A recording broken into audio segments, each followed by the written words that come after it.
I am now ready. Okay, perfect.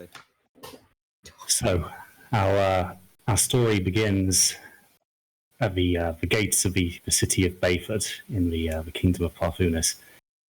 It's been a long, hard ride for many days from your kind of base of Care Enwyn as the 7 of you approach the city gates. It seems odd seeing buildings after so long amidst the trees, but here they stand, strong and imposing, the bastion of men against the wilds. As you approach the gates, you can see that amongst all the kind of massive stoneworks that form the physical barrier, there are all sorts of runes and markings etched into the stonework in an attempt to keep evil at bay. Leading the column is a kind of well, he was a warrior at one time, but you can see that looking at him, those days had passed him. He's a human of approximately mid-60s, you would guess, from a look, but you can see in his eyes the fire is still there. Here stands Croc Gunnulfson, Order Master of the Order of the Shattered Fang, leading behind him a column on horseback of 6 fresh-faced, or in some cases fresh-faced, new initiatives. As you guys travel through the first walls of this city, the first thing that strikes you is just the noise. The city is absolutely bustling. The kind of markets are in full swing. People are traveling back and forwards. You can notice immediately that this city is very, very busy. A lot of people have kind of come out to go about their daily business today, even at the kind of a late hour that you're at now. You see the Order Master kind of turn from his horse, and he kind of says to you in a commanding voice, "Stay close, boys. Doesn't do you well to get separated in a city like this." He kind of turns back to the road ahead, and he leads you on. It's kind of clear that he knows at least roughly where he's going. Been a long time since I last set foot in Beyford. It seems that there are still a few things that haven't changed. Ah, there it is. You follow his gaze, and he's looking at the kind of the first building on the right, and you can see that it's it looks to be a tavern, and indeed, sure enough, there is a sign kind of dangling outside, which depicts a kind of a broken plow. Try again in English. A broken plow. Interestingly enough, it's not what you would have expected the Order Master of such a kind of well-reputed order as yours to have chosen. It clearly has the feeling of a slight commoner's tavern. I mean, he could clearly afford better if he wanted to. Oh, are we here to pick up something, or...? No, Torek, we're here for the night. Trust me, it's better than it looks. Haven't been here in a while, but I'll never forget the time I was. The door looks a little small. Aren't all doors a little small to you, Titus? You can see he's kind of chuckling at that. He clearly has a soft spot for the big Goliath who was kind of like immediately on his coattails. So he kind of leads you to the back of it, and there's what looks to be a stable, but you can see already there are a couple of drunks kind of sleeping in amongst the hay. It's kind of early evening time, so about 5 o'clock-ish, so, not too uncommon to see drunks at this time in these kind of cities. But Rock dismounts and kind of bids that you follow suit before heading kind of in through the back door of this tavern. So. Anybody else here, Crispy? Oh, yeah, we're heading into the tavern, Chaz. Uh-huh. Cool, so I'll just assume you're following suit. So as the as the tavern kind of door opens and Rock disappears inside, again a further wall of noise hits you. You can kind of catch a glimpse inside, but the bar is filling up. It's busy already, and it's only going to get busier as the day draws to a close. But Rock, he makes his way to the bar, and he's kind of chatting to the barkeep. You kind of see him make a few gestures and kind of holds his hands up with 7 fingers. The barkeep, I mean, she's busy. It's already kind of getting into full swing, but she manages to find time to kind of point to a table. And Rock beckons you to follow him. So he leads you to this table. You're just kind of sat in the corner, not quite in the thick of it, but you can kind of get a good feel of what's going on in the tavern. You can tell that he's the cautious type. He's picked a table that can kind of have a rough glance over the tavern at a moment's notice if he needs it. Come, lads. Oh, and lass. Join me. We aren't needed till tomorrow, so I say we enjoy ourselves. Titus sits opposite him, but with his back to the room, because he obviously wouldn't be thinking about the strategy of keeping an eye on everybody. Mm-hmm. So, Titus, as you sit down, the bench gives a noticeable creak. You've sat down in the middle where a more kind of more conscious person of your weight might have sat at the end over one of the legs, but it holds. But there's a definite bow in it now. As I walk by, the stools I'm guessing are about as tall as me. I just kind of look at the chair underneath Titus and be like, "Hang in there, fella," and then sit next to Titus. Alrighty. Triss slips ahead. She's like slaloms past everyone. Make sure she gets a nice corner seat. She wants a good view of what's going on. Cool. So you slip in, kind of all slinky like. Nobody pays you a second glance. People are kind of focused on their evening meals and their drinks. Rulin takes a seat opposite Titus where he can keep an eye on him. You can see that Titus is kind of clearly not used to the hustle and bustle of the city, but he seems to be enjoying himself. He's taking it all in. Yeah, and Dawn just takes the seat. Sure. So you guys all sit down. Rock kind of looks at you all and says, "Now, I know this is your first job, but trust me, you'll be okay. It's been a while since I've been in Parfunis, but last I remember, it wasn't too bad." He kind of gives you all a nodding glance, just like, "I've seen some of you train, and I've got to say, I think you'll be up to this job. Although, that being said, good old Gustav hasn't really given me much to work with." How so? He just says he wants a job done. He hasn't given me any further detail. At this point, though, I don't think we're in much of a position to ask. Okay, so Sure. So it doesn't take too long before Rock manages to kind of catch the barkeep's eye, and she prances on over, empty tray in hand. "Well, evening, sugars. What can I do for you?" Rock kind of pipes up, just like, "We need food and we need drink, and preferably keep the drinks coming." Are there any menus? Are there any menus around? Titus has many allergies. What the heck? No, like, is there any menus or like a place? No, it's not the kind of establishment that really does menus.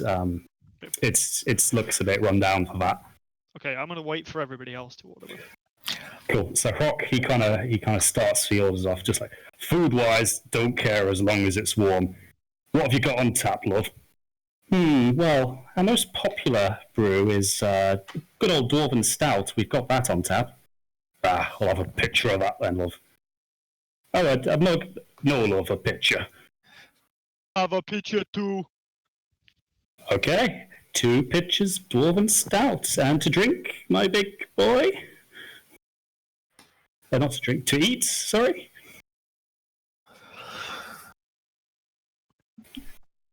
She's kind of looking at Titus expectantly, who clearly hasn't really processed the question yet. Titus, the lady wants to know what you'd like to eat. Do you even eat?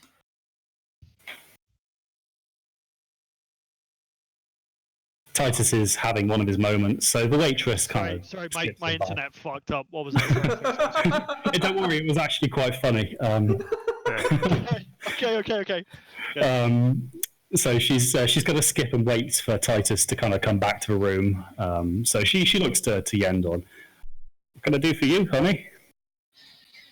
Happen to have any? Ooh, meat. Well, we have a nice fresh batch of golden goat. Would be delightful, thank you. Sure thing. And what can I do you for a meal? Type of stew?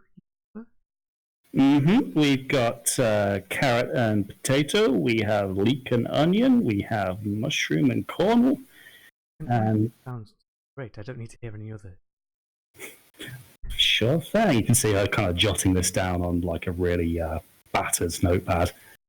I think Triss pipes up and she goes, "Yeah, one of those for me too." Like, super two. enthusiastic. Sure thing. 2 leek and onion soups coming right up. And what can I get you to drink? Lovely.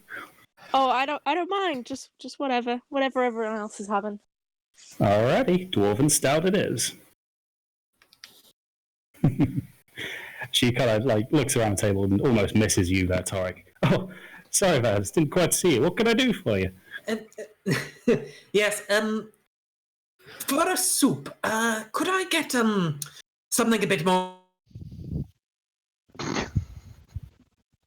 Oh, we've lost your guy. I think he cut out just as the interesting part.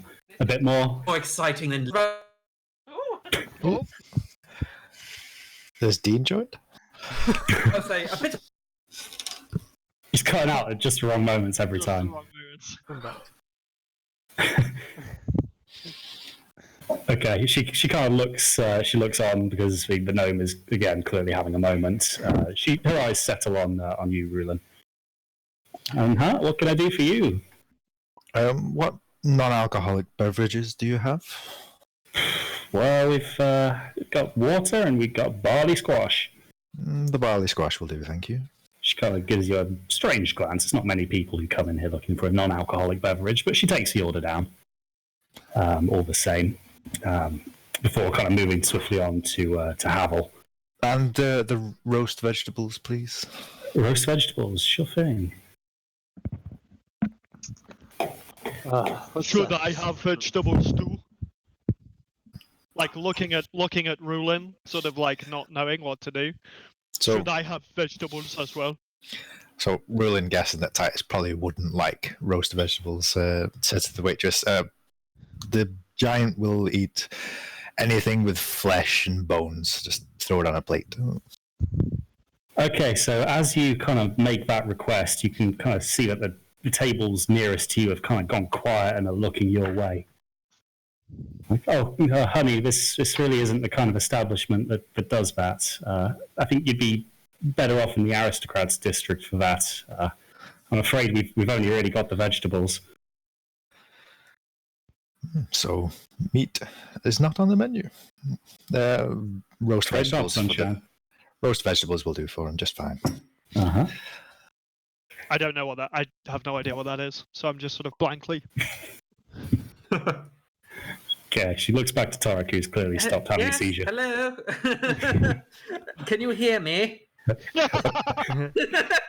Sorry, little fella, I didn't hear you down there. What can I do for you? Yes, I'd like a soup, but maybe something a bit more exciting than leek. Have you got any carrot?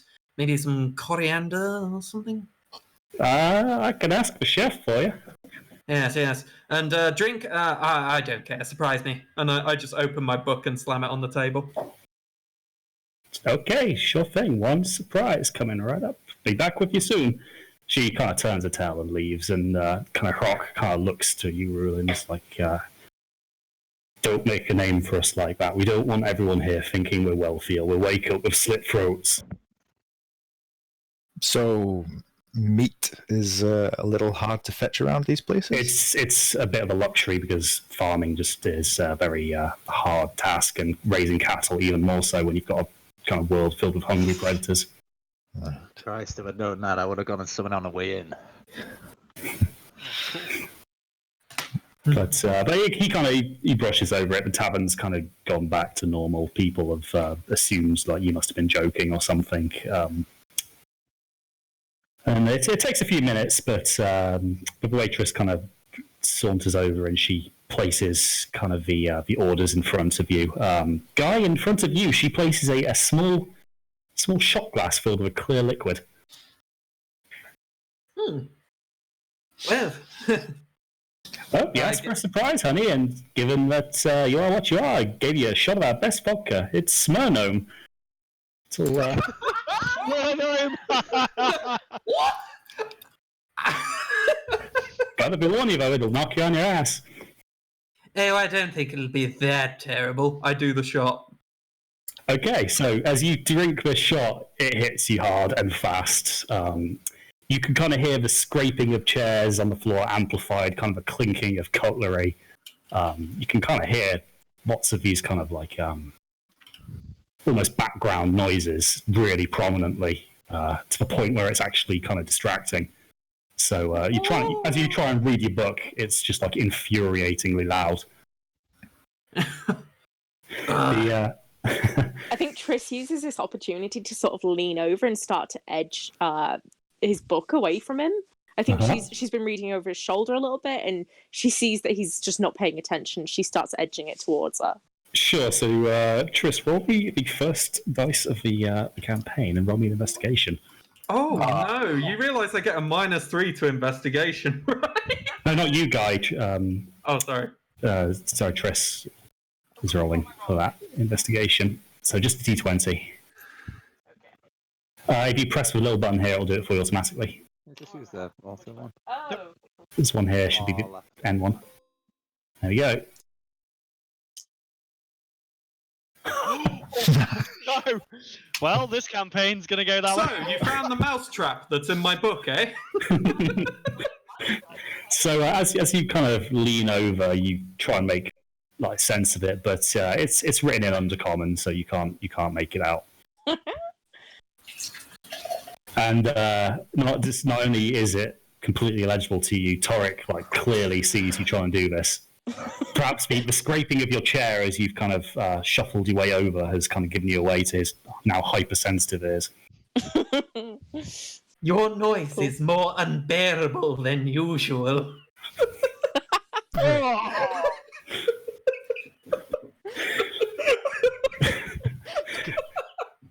You see Hirok kind of chuckle at this. He's clearly quite amused by your kind of lack of discretion there, Triss. But, he lifts his glass and says, "Ha, I've missed this. Dwarven stout reminds me of my dad. Well, cheers, boys." And he kind of raises his glass. Cheers. I raise an empty glass. I raise my pitcher. Everybody raises their glass. Guy, you can't quite reach the kind of the clinking, but the spirit is there. I'm just going to look up to the sky for a little bit because the clinking is going to ring in my ears for a bit. Yeah, it's quite loud. You're very close. So, like, Hirok just starts kind of necking this pitcher, and he doesn't seem to slow down. For a man of his age, he barely comes up for breath. I'll try and keep up with him. So roll me a Constitution saving throw, Chaz. Okay.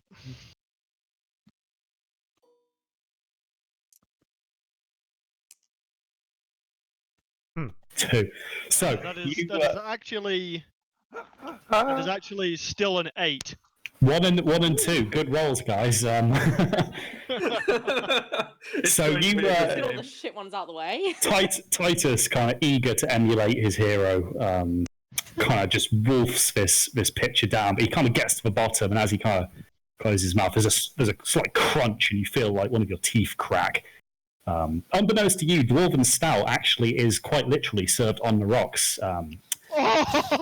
The kind of the hard-blooded fans of Dwarven Ale insist that it's the only way to get that true miner's flavour. Croc obviously knew this and hasn't gone quite so hard, but you've obviously been kind of caught in this rookie's trap. So your tooth is now causing you a fair bit of pain. Oh, why they do this? Oh, Titus, my boy. This can't be your first time having Dwarven Stout, can it? Oh. Come, let's fix that for you. He kind of raises his arm and gestures, and sure enough, a barkeep goes over. Right then, love. I need something strong enough to distract my pal here from his recent little accident. No more stones. No more stones, huh, honey? Well, we can do that for you. Well, let's think. You know what, big guy like you? I've got just the thing. You stay there, honey. So she kind of saunters off. Triss, you've kind of seen what's just happened and kind of slow down. I think Triss has just put down her glass entirely and like moved it away. I think she's like all out. No interest. Just seen the pebbles, and that's just not her bag. Yeah. Okay, sure enough. I'll tell you what, though, boys, I've missed Parfunis. A lot of friends I need to see. Well, then again, maybe a few that I don't, but it's good to be back. Ever since the whole incident with the princess, we haven't been too welcome in these parts. But I've heard tell of this incident, but I wouldn't mind hearing it from yourself, the actual detail of what went on. Well, that was back in the days when I was still a brother. But two of our kin took a job from King Gustav's father, King Tregane, and he gave them the honour of protecting his daughter on a trip from Eventide to Bedford. But the job went wrong. I don't know what hit them, but something big. By the time they found the carriage, there was little left. The king never really forgave us for that. It didn't matter to him that the two brothers fought to the last. It was just that they didn't fight hard enough at all. He cut ties with us after that, but now that he's gone, his son might be more forgiving. I used to train the little lad before things broke down, so I'm hoping I can weasel our way back in here, because Lord knows the guild could use the coin. Of course. As he's kind of finishing up this story, the kind of the barmaid kind of comes back over. She's bringing the food as well, and so she puts that in front of everybody. She also puts down like a glass in front of Titus, and it's a clear glass. You can see it's quite a kind of a pinky red mixture, and at the bottom you can see like a little, what appears to be a small kind of hard candy at the bottom of the glass. This ought to sort you out, sunshine. You drink this, and then when you've emptied it, we'll give you a spoon to fish out the little sweetie. Like cups it with both his big hands, and just like is still very sad. So Titus, you start drinking, and you realise straight away that even for you, this is quite a strong drink. Like it's kind of in a pint glass, but you can tell that a lot of it is kind of hard spirit. And kind of as Titus is doing this, and the barkeep is turning away, Croc kind of gestures to us like, "Tell me, love, when does the evening's entertainment start, and can we get involved?" She kind of turns to him. "Oh, it should be starting 10, 15 minutes or so. And hey, if you want to challenge for champions, then be my guest. You know what's in it for the winners." Yes, I remember. Thanks, love. So he kind of turns to look at you guys to kind of explain himself. Now, the reason I brought you here, amongst other things, is that they do the best tournament of dragon jousting you're going to see this side of the Ilfari Empire. I'm sorry, what now? Don't tell me you've never played dragon jousting. Honestly, I don't spend much time in these kinds of places. You'll have to explain. Honestly, what do they teach initiates nowadays? I would have been sure that Dyrachus would have been on you with that, but hey, there's always a first. So Croc kind of leans in. His kind of eyes are glowing. This is clearly his favourite part of the evening. The rules are simple. Each team has 2 members, the mount and the rider. The idea is each rider has to try and knock off the opposing team's rider with a bar stool. Attacks on the mount aren't allowed, but other than that, there's not much in the way of rules. There's usually a fairly good prize in it as well for the winners, and the forfeit for the losers. While he's saying all this, Ruland's just looking at Titus, and there's a glint in his eye. I like nod. I like grin. I do a really big grin, and obviously because I've like cracked my tooth, it's a little bit bloody and stuff. And he's like, he's like, oh. Sure, thanks. No. And by the time Brock has kind of like finished wrapping up this, you can see that like some of the other patrons have kind of started pulling tables and chairs aside to kind of create this almost like an aisle in the tavern. And you can see that there are a few kind of teams of 2 lining up. It's a few humans, like somebody's brought a halfling along to be the mount. But you can see that like the atmosphere in the pub is kind of getting riled up towards the main event. So then, I'll admit I'm a bit old for this, but you new lot should probably give it a go. Show me what you're made of. Oh boy. We are open for the entertainment. Sure. I suppose it could be fun. Although I've never played a game like this before. We need someone with strength. I don't think. Well, I don't think I have the ability to carry anyone here. I suppose that I would be a rider, perhaps. No, Toric, you can be my mount. No, Titus is nimble. Should be rider. Titus has got his heart set on being the hero of the hour. Can I cast Featherfall on Titus to make him light so I'm able to carry him? Oh, that's stupid. That would be a very, very far stretch. I think Titus wants to. He like clearly wants to go with Rulan. Yeah, I think so. But So while everyone's discussing who they're pairing up with, Ruland's already clambering up onto Titus' back and getting ready to go. Cool. So, Ruland, I haven't noticed. you kind of take your bar stool with you. This is going to be your trusty lance for the evening's event.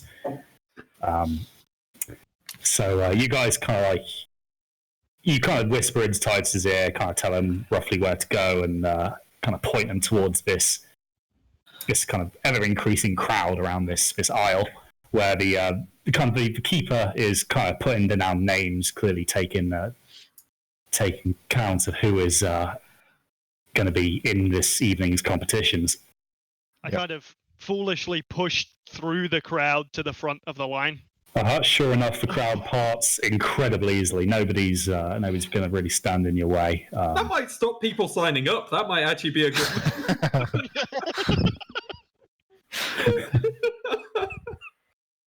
Just someone sees like Titus signing up, he's like, "No, I'm good."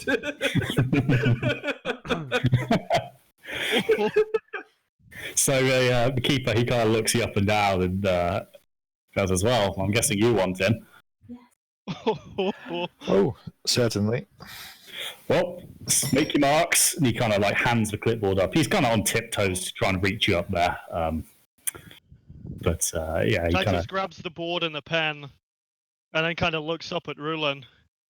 Just an X will do, Titus. Oh. He stops for a minute. Not 70. That's the one with the 2 lines that sort of crisscross. He puts a T down. Yeah, good enough, Titus. I like the thought of him like starting off like he's gonna spell his name like T. That'll do. Yeah. The innkeep takes it back. He clearly wasn't expecting anything from Titus, so the fact he got a T was kind of, shocking enough. It's obvious who it is just by the handwriting. And Rulin looks down at it. He's actually quite proud that Titus managed to spell the T. His teaching efforts have clearly not gone wasted. Sure.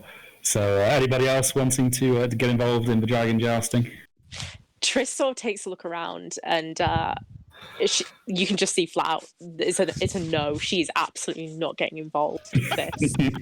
She gets a good seat though, so she can see what's going on. But no. I mean, like, it's a fairly long aisle to kind of make it more realistic. So there's plenty of room to kind of get a kind of ringside seat almost. I think Torek would try and get Triss's attention and go, "Mayhaps we can help our allies on the sidelines. What do you say?" Triss nods. Yeah, that's definitely a better approach than getting involved. Okay, so I don't want to get hit with the bar stool. Please don't force me. and that leaves Havel and Yendorn. An unlikely team, but who knows? I'm not really one for bringing a boss to.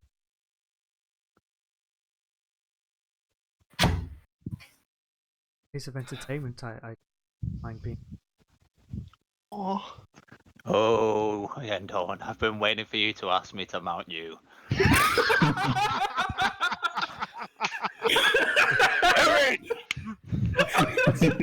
Awfully crude, Havel, but go on. Oh man, that's so funny. The most polite little thing, and then Havel. So, sure enough, Havel, he kind of quite dexterously kind of clambers up onto Yendorn's shoulders. It's an odd sight to see, but hey, it's holding, and barstool in hands, you kind of make your way forwards to sign up. Well, this ought to be a fun evening. We'll get the first rounds underway, lads. So you just sit back there. We'll call you when we're ready. So sure enough, kind of the first pundits have their go. They kind of make their way to opposite ends of this aisle before turning. The kind of the waitress is standing in the middle, kind of acting clearly as the adjudicator for this, and on the drop of her hand, the two mounts kind of make their charge, and the two teams collide with a colossal noise, which is even louder for you, of course, Torek, of kind of crashing wood. And you see, like, one of the riders kind of takes a hit square in the grid, and he kind of goes down. He's off his mount. The crowd kind of cheers and jeers at this. It's like, right, well, we've got our round one winner. Now, round two, I have T against Yendorn. Titus, just stand still. Best of luck. Titus. Huh? What? Crap. Titus, it's your turn to go up and do the. So Rulin just kind of like spurs Titus towards the arena. Mush! Sure. So, Yendorn, you're waiting for Yendorn and Heavy. You're waiting quite a while Titus is kind of corralled into his corner. But sure enough, you guys are kind of ready to go. So, how this is going to work? We are going to do. Each of the riders will make a strength saving throw against each other. It will be a contested roll. However, Rulin, because of the vantage point offered by Titus's kind of lofty frame, you will get a +1 modifier to it. Oh, okay. So, will the riders please roll me a d20?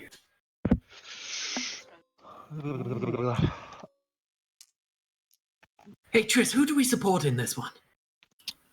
I'd rather nobody die. So. Okay. So that would be. I mean, we could grease up the arena. That'd be pretty funny to watch. So as you guys meet in the middle of the arena, Rulin kind of brings his barstool down, and it kind of catches Havel in the shoulder. So, Havel, will you please roll me a dexterity saving throw? Is it a D20 again? D20, please. And dexterity, you say? I get a +6 on saving throws. +6? Yep. Okay, so that's a 10. So the barstool, it lands and it kind of knocks you off your but like just before you fall, you kind of manage to catch onto Yenden's kind of collar. You can hear him kind of like stutter and choke a bit, but you stay on. You stay on, and you each kind of trot to the opposite ends and turn around for the second bout. Titus is like a kid in a candy shop. This is what he dreams of doing for fun. Little people games are funny. You can see with every step, Yendorn's knee has started to become more and more shaky. So Don't worry. now we're going to have the same again. So the waitress, she brings her hand down, and sure enough, the mounts make their charge. Yendorn a little shakier than before. So will the mounts please make their rolls? Mounts or riders? The riders is what I'm going for. Which saving throw is this? So 7? Plus any strength modifiers? Mine's So strength. plus 4, so mine's 12. Yep. And Carol, what's yours? 9. Okay, so as the kind of bar stool swings down from atop Titus's shoulders, Havel, you kind of see it coming. It's kind of a similar stroke to what you kind of received before, so you kind of managed to weave your way out of its path and kind of riposte with a precision strike of your own. So, Rulen, would you please roll me a dexterity saving throw? Oh, he's got this. Ooh. That would be an 8. As the bar stool connects, you kind of feel it hit your chest with full force, and despite your best efforts, you just can't keep a grip on Titus.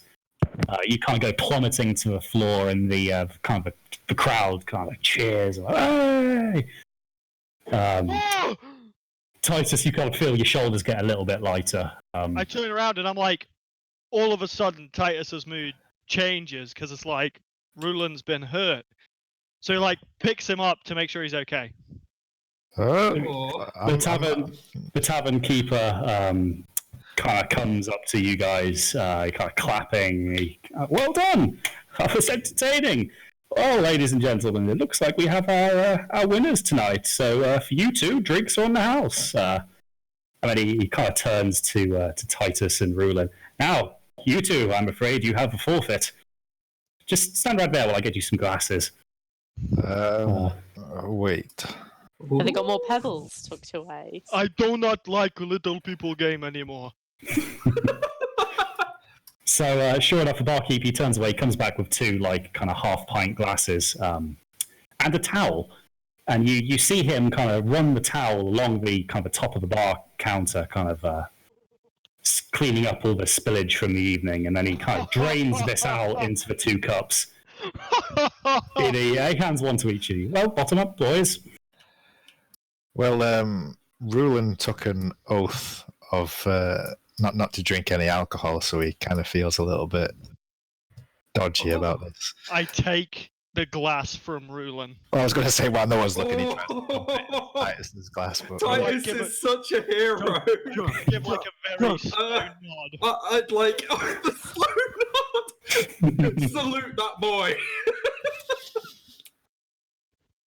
Okay, so Titus, you kind of you put the first glass to your lips and kind of start drinking, and straight away you know that you don't like what is in this cup, and it's rough. People have been drinking for a while, so God knows what was on that bar. So Jesus. roll me a Constitution saving throw. Oh, no. A few drops of smoke. A bit of Smirnoe in there. couple of rocks. That's a 10. That's a 10. So it's it goes down, but it's not a good feeling. And then the second glass comes along. The second glass. So I mean, Titus is determined to kind of keep Rulen above board with his oath. So yeah, kind of gives him an acknowledging look, and I'm assuming he's going to just shot it to get it out of the way as fast as possible. Yeah. Rulen just pats him on the back and says, "Bottoms up, my friend." So roll me it, but with disadvantage this time because it's your second. Disadvantage. Okay, I'll roll again. So that's a 16. 10. 16 and That's a 19. So 16 total. You drink this and you kind of slam the glass down on the table. You can see that everybody in the kind of tavern is expectantly waiting. Like, they're kind of disappointed that nothing happens. You just standing there. Everyone's clearly expecting, this just to come straight back up. The barkeep he gives you a slow clap, and well, I must say, the first I've seen anybody willingly drink 2 of those, let alone keep them down. Tell you what, big guy, I'll throw you in something to sweeten it, just because I think you've earned it. Titus is going to be absolutely lashed. He's going to be proper trolleyed by the end of this. So the barkeep, he goes away and he comes back with a kind of a fairly big pitcher of kind of a standard brownie kind of liquid. This ought to get the taste out of your mouth. We call it the ciderella. It's quite sweet, but hey, it's better than the last stuff. Thank you. At least there are no rocks. Yes, no rocks. So I this. lean on Rulin. I feel dizzy now. Rulin kind of buckles a little bit under Titus leaning on him, but don't worry, my friend. We'll be off to bed soon enough, I imagine. So yes, Titus, you're left with this quite nice tasting drink, and it does what the barkeep says. It kind of washes the taste of the previous 2 cupfuls away, and you kind of start to feel a little less likely that you're going to throw up. But you are starting to feel a bit woozy. I mean, you're a big guy, but you've done a lot of very strong liquor tonight. But as you kind of return to your seats, you can see that Rock is kind of really laughing his ass off. Well, boys, got to say, I hope you fight better than you joust, but it was entertaining nonetheless.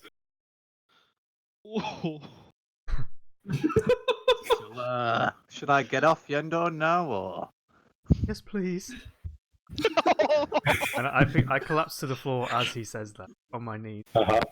So you're greeted back. Croc kind of slaps you on the back as well. That just goes to show that being the biggest isn't always a sure sign of victory. But well done, boys. For the first time, that wasn't too bad. And kind of as you're sitting down, the barmaid kind of comes back with the first round of your free drinks and places them on the table. Another golden goat for you, Rich, and another dwarven stout for you, Havel. I drink this one very quickly.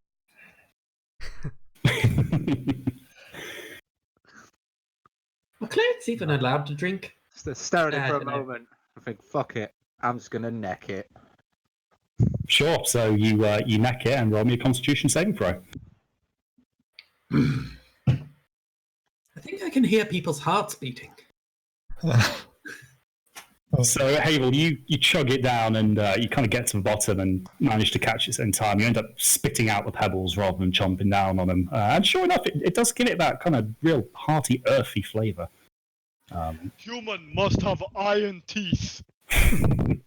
Titus is clearly quite impressed by what he's just seen. I mean, this is the drink that laid him low, so the fact that a little human can drink it with no flinching. Titus, do you want to sit down? I can probably mend those teeth if you give me a chance. Like pushing him away. Titus, you... Fine, deal with it yourself then. Rock he kind of says to you all, is like, well, that's been a fun night, lads, but we've got a fairly early appointment, and we don't want to keep royalty waiting. Trust me on that one. These aristocrats can be a bit sensitive about that kind of thing. So I'm going to bid you good night. You've all got a room upstairs. I've even managed to get a bed big enough for you, Titus. Oh. So as Rock goes upstairs, he kind of tosses a coin pouch onto the counter and kind of turns and says to the barkeep, "Keep a tab open for these lot, but don't let them be up too late."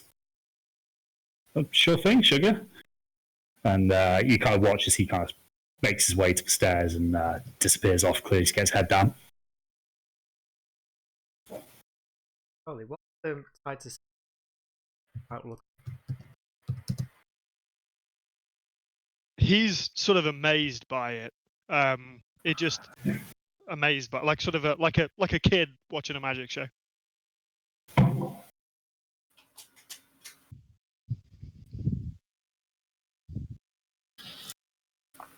Rulin just sips his fruit juice or barley, whatever it was, and just takes in the room around him, looking around around the people. And sure. So now that now that the kind of the dragon jousting has run its course, you can see that a lot of patrons have kind of left the home. It's starting to get a bit late now. People need to sleep. They've got work the next morning.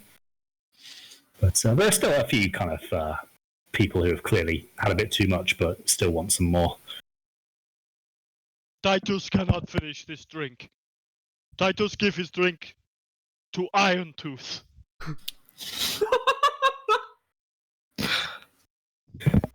So, Havel, as you kind of sniff this drink that Titus is offering your way, it is incredibly sweet. Just from the smell, you can tell that. Well, thanks, big guy. Bottoms up. he's not going to neck it. Oh, he's going to... It goes down, and as you kind of come back up, it's you find yourself kind of giggling uncontrollably. As when he giggles, I giggle because I don't know what's funny.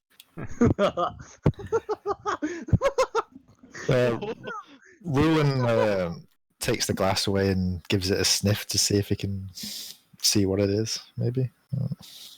Sure, investigation for me, please. Okay.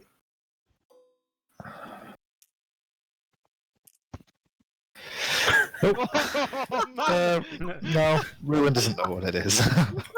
You have not only do you have no idea what it is, but the fumes from what's left in the glass start you off uncontrollably giggling as well. Triss reaches over and snags the glass out of her hands. She's going to have a look as well. Triss, you need to roll me an investigation then, please. Investigation. Let's see what we've got. 8 plus 6. Okay. 14, so that's... You realise that this is indeed the ciderella. The barkeep wasn't having you on with that, so it's a sweet apple cider.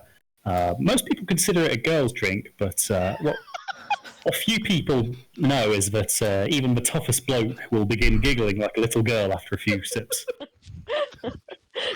So I now think she maybe just puts the glass on another table. She moves it well out of way. It's definitely done enough damage. That's great. Titus, how was your... Oh, and then he remembers that it hurts. I have just the thing.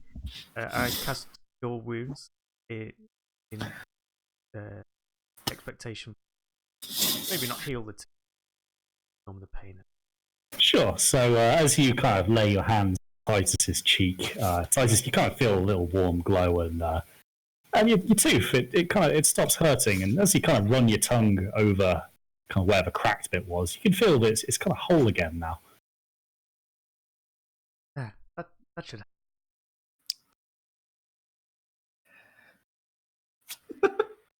He's stunned. He's never witnessed this magic before. My internet, guys, can you hear me? There we go. Hello, mate. Man, it keeps getting really slow for like 20 seconds every now and then. So you've just basically had your tooth healed by Yenden's magic. Oh, thank you. Oh, I can eat rock again. I grab another one off the table. I put it in my mouth. Roll me a Constitution saving throw. I advise you don't do that. But I know I can't. You're facilitating his addiction. 24. So everybody, you can hear as Titus gets to the bottom of this pint of dwarven stout. You can hear him kind of chewing the gravel, But he's using molars this time, so it's actually the gravel kind of ends up worse off. And sure enough, you see him gulp, and it goes down. And Titus, this is kind of really giving you a kind of a full dosage of the full flavour. Oh, thank you. I shall call you Toothfix. I thought you were going to call him Tooth Fairy. Well, probably closer to my name than anything here, so Oh. Roland just looks at Yendor and says, "Don't worry, he'll forget all about it by the morning." I gathered as much. So by now the kind of the tavern is properly emptying out now. The barkeep is kind of wiping down the surface. Although there's not much left after you guys kind of drank most of it, so her job's a bit easier. So she kind of looks at you guys, kind of nods, just like, last orders, sunshines. If you want some more, now's the time. Did we even eat our soup? You look on the table and see kind of 6 cold bowls of soup. Whoops. I eat a cold bowl of soup. It's hearty and filling, but unfortunately, Torek, you don't taste the coriander you so desired. Another day of disappointment goes by.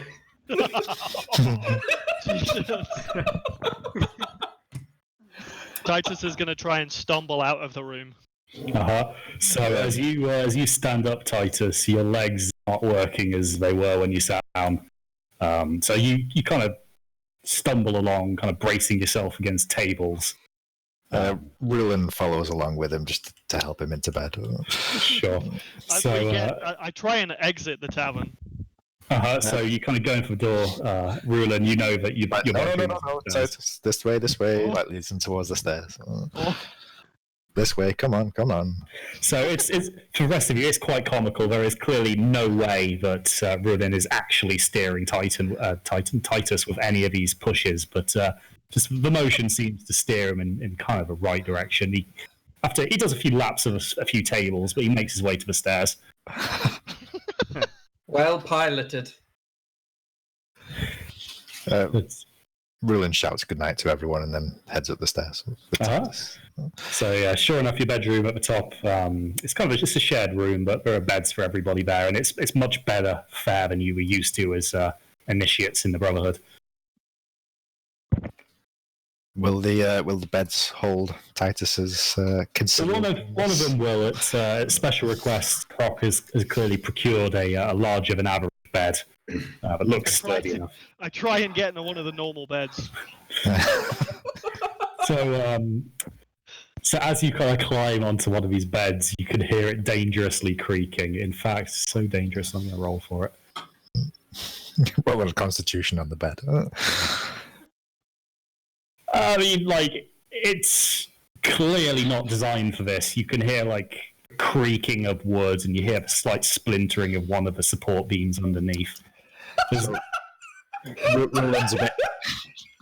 Roland's a bit concerned that they might end up getting fined if Titus actually breaks the bed, so he quickly tries when he was home for Christmas, literally broke the bed like that. Can we not talk about that? What can I say? I like realistic campaigns. Immersion. Have we followed up? Are we watching all of this? It's up to you guys. You could stay at the bar a bit longer. You could. I kind of feel like this would have been good entertainment. Triss would have followed up. Sure. So, I mean, this is the first time you've seen Titus drunk. He's a big guy. It takes a fair bit of doing. So yeah, sure enough, you see Titus get in and kind of semi-demolish this bed. But, seeing him struggle with this, I think Triss maybe casts Mage Hand over the bed that he's supposed to go on, in the hopes that it draws some attention to it. Seeing that Roland's kind of just that. Titus, amidst your blurry vision, you can see this kind of transparent white glowing hand beckoning you towards this larger bed. Oh, this is going to be a sad moment. But he's drunk, and he's going to sit and he's going to go, Mama? Oh. Triss, Oh. you clearly What have you invoked done? painful memories lodged deep in Titus's psyche that sober Titus likes to hide from the world. But It's not a good moment. It's not a good moment at all. Triss is not happy about this, but it's been done. Is he actually moving towards the bed at all, or is he just like... Titus, are you going Having a towards the moment. light? He gets out of bed and goes over to the other bed. So you kind of plonk your big frame down here, and this bed you can tell is kind of up to the task. It's kind of, you can just hear the springs in the mattress going, but the bed frame itself holds sturdy. So Rulin like pulls Titus's boots off, grabs the blanket, like throws it up over him, like tucks him in a little bit. And Aw. says, you'll be Why all right everyone in the so morning, my cute? friend. Alrighty. Well, Rulin feels responsible for Titus and for taking care of him. I have good friends. And he passes. Yes. And then with that, Rulin just sort of sits on the floor next to the bed, crosses his legs, closes his eyes, and sort of drifts away a little. Yeah, well, as an elf, of course, you will only need the 4 hours of sleep as a pureblood elf. So, so meditation, and actually, to be fair, elves, they don't sleep in the same way as other races do. In fact, you've pretty much hit the nail on the head there with a kind of almost a kind of trance-like state for those 4 hours. So yes, you've kind of you've taken up your position, and you've seen that Titus is going to be okay. Triss, you've kind of obviously seen these guys get ready for bed. The entertainment is over. Titus is kind of like he was out as soon as his head hit the pillow. Yeah, Triss gets into bed. She avoids the one that she heard creak after Titus got on it. But yeah, she's gonna get some sleep now. Yeah, and Dawn enters slowly. Final. One of them. Particularly fine vintage. The golden goat is actually a little different from the sense that it's kind of made from fermented goat's milk, which is like it's a bit more common than cow's milk, but it's a fairly exotic drink at this part, with a kind of a shot of honey for good measure. So you've had one of the finer drinks of the establishment, and you can kind of tell that.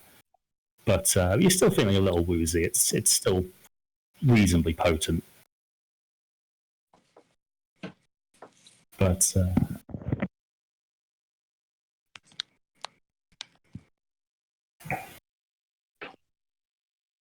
sure thing. So you go down. Which leaves us with Torek and Havel. I think throughout all this, Torek was just mourning his lack of coriander. Once again, I am but a mere bystander to that warmth which is coriander. Just another spoonful of cold soup. The cold soup it's filling. It's clearly good for you. There's a bit of nutrition in there, but alas, there is no coriander. Your existence is still meaningless, but there are more days ahead of you. So okay, maybe tomorrow. That's the only thought that's keeping me going. Yep. Your quest continues as the night draws to an end. Is it just Havel who's awake with me? What's Havel up to?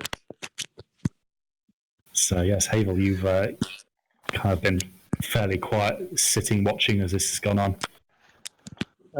Well, Havel never one to turn down a free drink. Beckons the barkeep for one final round. Torek, my small friend, what are we having? I'm having this soup that's left behind.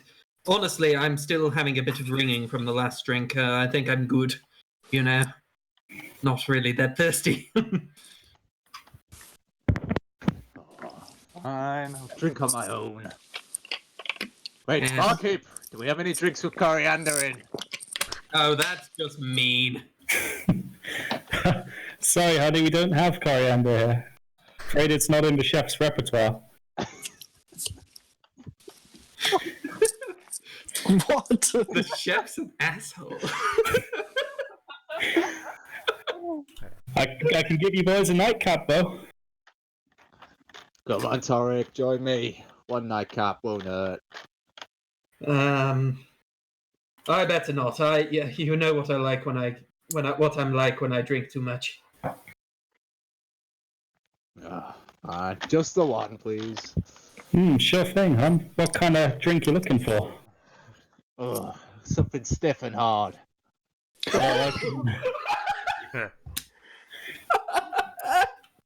She kind of looks at you, gives you a wink, and says, "Coming right up, sugar." Shut up! It doesn't take long. The bar is empty now, so she's just got you to serve at this point. So she comes back, and it's a reasonably small shot glass. You can see that there's what appears to be beer in there, but it smells quite strong. But you can see her she pulls out a little vial and kind of puts 2 little green droplets in it. This one we don't usually put on the normal menu, but yeah, you seem like you might be able to take it. Ooh, sounds like this is going to be a party. Don't spill it on anything, all right? So, Avo takes a sip at first, just to gauge what it's like. You can taste it, and it's strong, and it's got a real bitter aftertaste to it. Well, if everything's clearing out, might as well. Bottoms up. So you kind of neck the rest of it. It goes down, yeah, and it kind of burns on the way. So she kind of takes the glass off you. And Torek, so you're not having a drink? No. Torek's good. Cool. So, what next, you guys? Well, I think I'm going to go to bed. Are you gonna go anywhere? I'll just follow you, but everything's supposed to be this blurry. So as you two get up, Jason, you start to feel your kind of extremities going a little bit numb and tingly. Roll me a Constitution save. Don't vomit on the gnome. It's a 14. Plus your Constitution modifier. It's a 0, so just 14. It's 14. So you you can feel that your legs and your arms are kind of starting to really go numb. You can't feel a thing. To the point where actually it's kind of hard to stand up. So you kind of, as you're walking along, you kind of go down, attempt to clutch at a table, but kind of end up on your knees. The barkeep kind of looks over and kind of laughs at you. Well, looks like another one couldn't quite handle the copperhead. Oh, was that copperhead venom perchance? Sure was, sunshine. Couple of drops and it'll really set you numb. You won't feel a thing, but not everyone can handle it. But don't worry, it'll wear off in 20 minutes or so. Sounds exciting. I may have to get some for the road. Tomorrow. She kind of pulls out the remaining vial in her pocket. It's like half a vial. There's probably enough for about 8 drops. This thing? Lovely. Sure, I can do it for you, but it won't come cheap. Okay, what can I do? Well... Oh, sorry. Fucking artificers and their mobiles. Sorry, it's an enchantment. I've got to take my pills.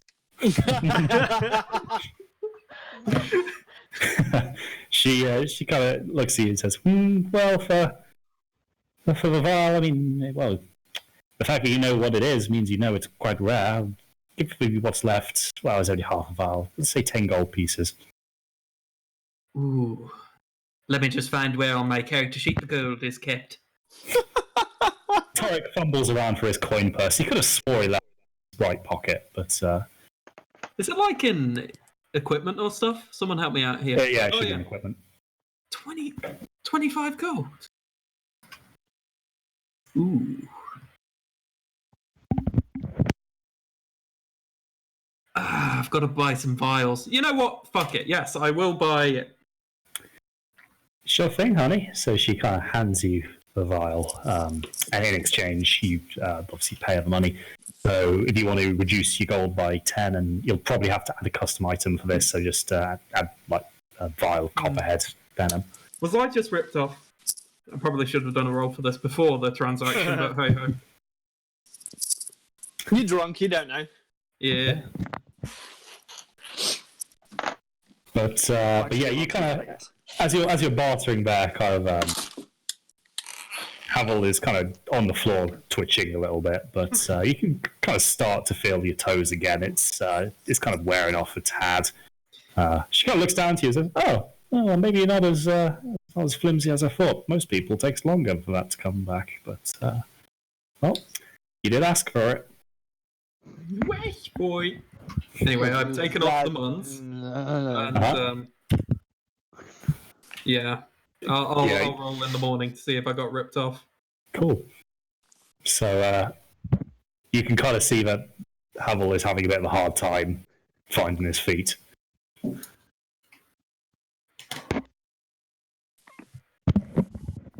No, it's fine. Sorry. He's just going to leave him to it. Okay. Sorry, I was typing in Copperhead Venom. I'll try and give him a hand up, but like half-arse it, because I'm like, look, I can't, I'm not that strong, really, but okay. Sure, so kind of just the very act of you even trying makes Havel feel a bit more kind of in control of his body than he actually is. It's kind of like a placebo effect in a sort of sense, and you kind of, between the two of you, managed to stumble up into bed together.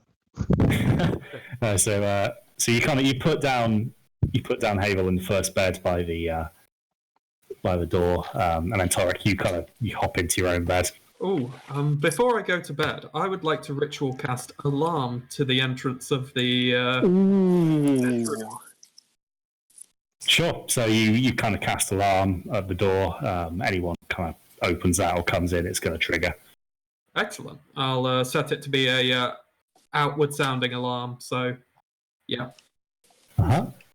Cool. So you guys are going to take the long rest. Rich has just gone for a comfort break. So if anybody wants a cup of tea or something, that would be a good time. Awesome. I'm just reconvene in a few minutes. But yes, group bonding complete. Good so far. That was sick, dude. That was so fun. Dragon jousting. Cool. Are you able to add the item to my inventory? I should be able to. Let me have a look. I'll do that. Actually, I'll do that now while Rich is away. Yeah, it's just that I feel wrong kind of making a homebrew for it. Torek, you...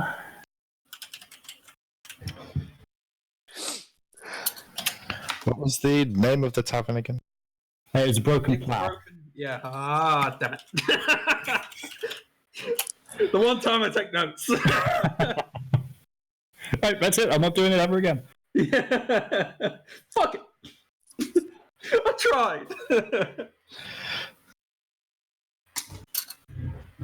This is fun, you guys. Everyone's character has got like a little something different to bring to the group, and everyone's just got a little bit of cuteness. At least it's healthy. It's good. I like how we've already had like traumatic flashbacks to Titus, who has broken a tooth. It's really not been a good evening for Titus. It's been a shit night, and he lost at dragon jousting to boot. I think he's never had a hangover as well. So tomorrow is gonna suck. Yeah. I wonder if oh shit, that's Pathfinder. In Pathfinder, alchemists were able to make this thing called the Alchemist's Gift, which its only effect is remove hangover. But, yeah, have to see if I can do some kind of alchemical Bloody Mary for you. Alrighty, guy, if you refresh your character sheet, you should see that in there. Lovely jubbly, thank you very much. I'm going to quickly take a leak while Rich is gone. I'm back. Oh, okay. I'm quickly going to take a leak anyway. Because I'm a DM and I can do that.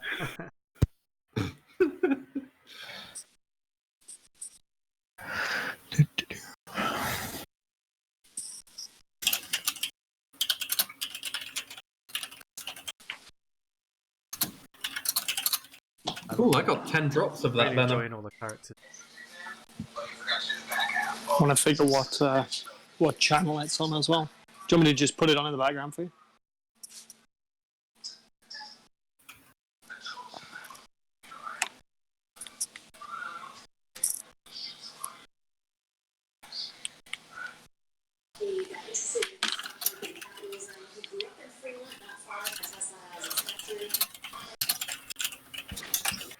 Ooh.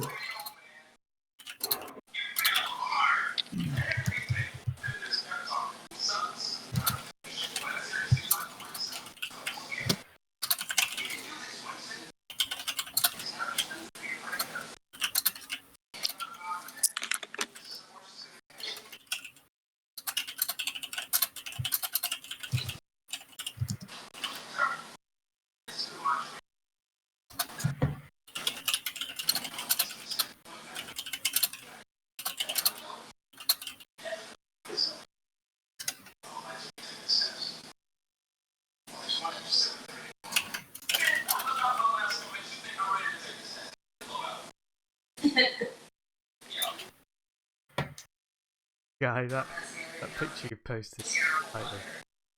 Oh, Guy, that had me rolling, dude. God damn it. Yeah, Crispy, there's a meme in the chat already. I've just seen it. Sorry, that had me rolling. Sorry. Rolling. Oh yeah. I can't believe, Rich, you've made a character that doesn't rhyme with a chew.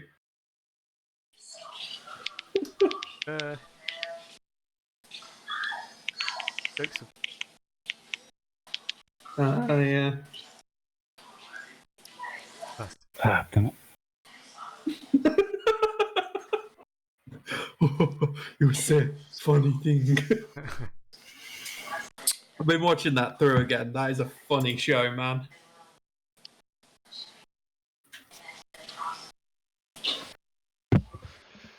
Right, Take I'm the back. meat bridge. Come here. Is everyone back? Yep. We're just waiting on GM. Well, I'm here, so if everyone's good to go, then Oh, for fuck's sake! not. I just rolled my D20, just like as a pastime-y thing, and I got a nat 20. Oh, Shouldn't have done it. I'm jinxed. Are you Okay. rolling I on think he's metal? legitimate one. Okay. Yeah, the Let's metal go. one. Let's go. Okay, so the night passes uneventfully. The alarm remains untriggered. Nobody has tried to enter your room. As you kind of start to wake up, you can see that Rulin is kind of awake but meditating. He's kind of just sat there, which is a bit unconcerting. But you've seen it over the year. You've been with him, so it's not completely unexpected, but still, it's you kind of you question as to how he does it. Like, I mean, I was sleeping night, who can do that?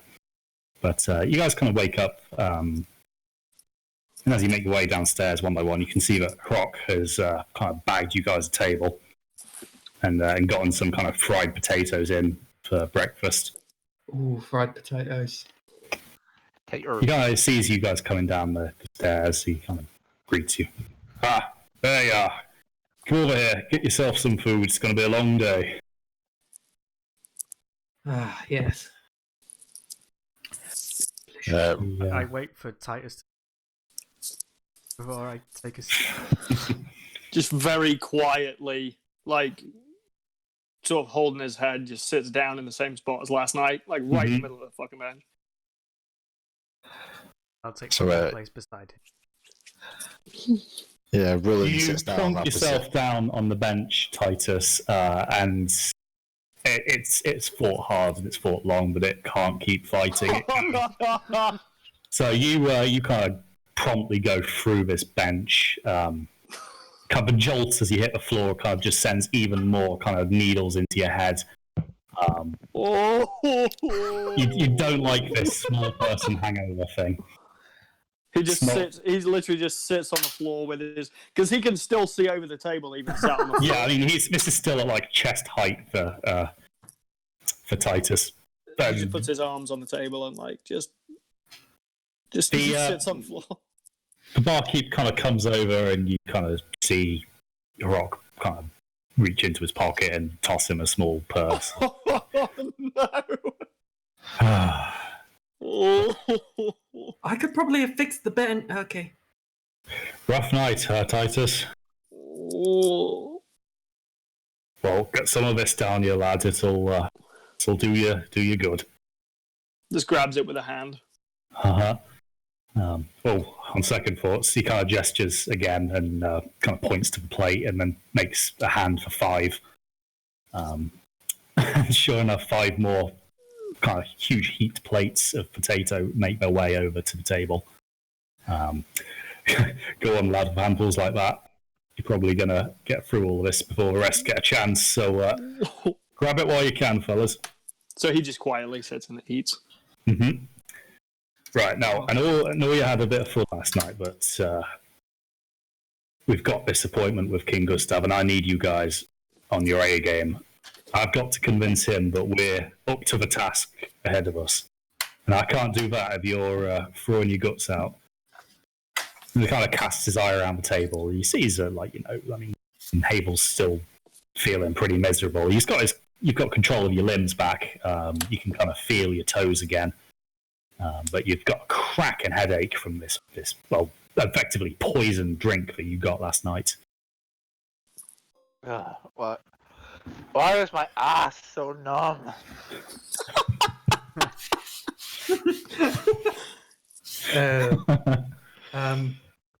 Yeah. How am I feeling this morning after just having the gnome shot? So, it was strong, so you've got a little bit of a hangover, but the sounds have gone back to usual now. That's good. You're not kind of hearing every small thing that goes on in the tavern. That is good. That is an advantage. Tris, you've kind of got the kind of the Schadenfreude pleasure of watching these guys be slightly miserable this morning, having kind of kept your wits about you all of last night. Oh yeah, she's super smug, like disgustingly smug.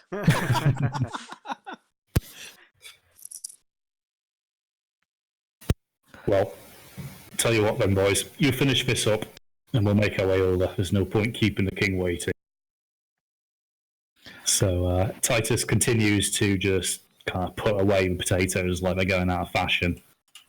The rest of you kind of have the opportunity to get your hands in there in between kind of mighty fistfuls, so you come away well fed and ready for the day. So with all this adjourned and breakfast complete, Rock kind of leads you out of the tavern back into the kind of the streets of Beyford, and yet again they are absolutely bustling. The kind of markets are just being kind of set up. The kind of the sellers are busy kind of displaying their wares for the day. You can already tell that it's going to be an absolutely hectic day in the streets. But such is life in the busy cities. When it's the only real safe haven, people tend to flock to them. And this is true in Beyford. It's true everywhere else that there are walls. But despite all this, Rock doesn't seem too bothered. He kind of pushes his way against the flow of traffic, kind of leading you towards the kind of central part of the city. You can kind of see ahead of you there's a secondary curtain wall that clearly divides the city. And as you kind of get near, the guards on the gate kind of signify that this is a point beyond which only those who are wanted get to travel. As they kind of step in his way, though, Rock kind of produces a slip of parchment from out of his bag. He kind of holds it in front of the guards. They take a bit longer than they probably should to inspect it. It's highly likely that they're just looking for the right seal rather than actively reading it, but they let you through. Although you do get a few strange glances, especially you, Titus, and in you, Torek. You kind of are not particularly unheard of, but it's not a common thing to see a Goliath or a gnome. But strange views aside, though, you do get to the palace unhindered. Croc turns to you guys and says, "All right now, boys, you wait here and you stay out of trouble. I'll be back once we've got ourselves an audience." He presses kind of inwards and he kind of goes through the same routine with the kind of the palace gate guards. What if trouble comes to us? Well, then fix it.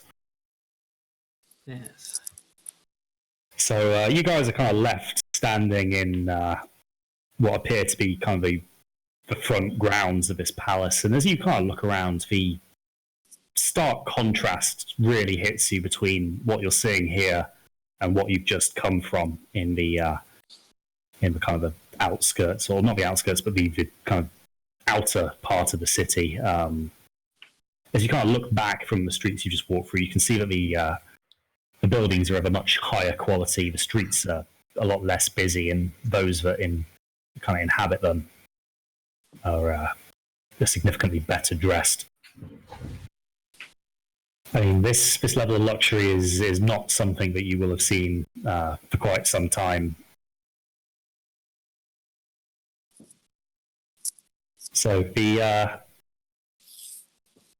city kind of carries about its business, and you're left waiting for about 10 minutes or so before kind of a small man emerges from the door. Kind of, you can see that he's dressed in what look to be scribe's robes.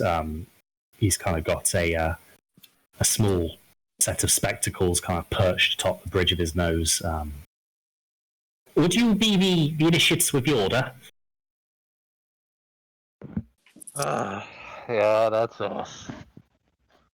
Ah, well, yes, the audience has been arranged. King Gustav will see you now. Please, follow me. He kind of, without even waiting for acknowledgement, turns and kind of marches his way back through the door. Well, we all head inside. I guess we follow him. Sure thing. So, quick glance between all of you kind of confirms that you're going to follow him. And as you kind of make your way through the doors, the level of wealth goes up another step. Inside this palace is kind of a work of art, really. The floors and the kind of walls are all cut out of a kind of pristine, kind of rose-coloured granite.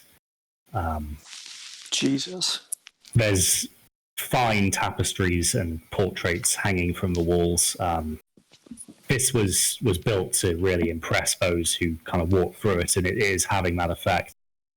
I'm gonna ask Roland, as I imagine I'd be near him. Roland, why little people tribe no share? How do you mean, Titus? He doesn't know how to explain it. Do you mean why are the rich and where we stayed for the night seemed so miserable? Humans tribe, yes? Yes, of a sort. Why they no share? There are complications, Titus. There are what they call classes among the people. Those who have the nice things and those who don't have the nice things. And they don't tend to mix very well, unfortunately. Titus is just confused by that. Mm-hmm.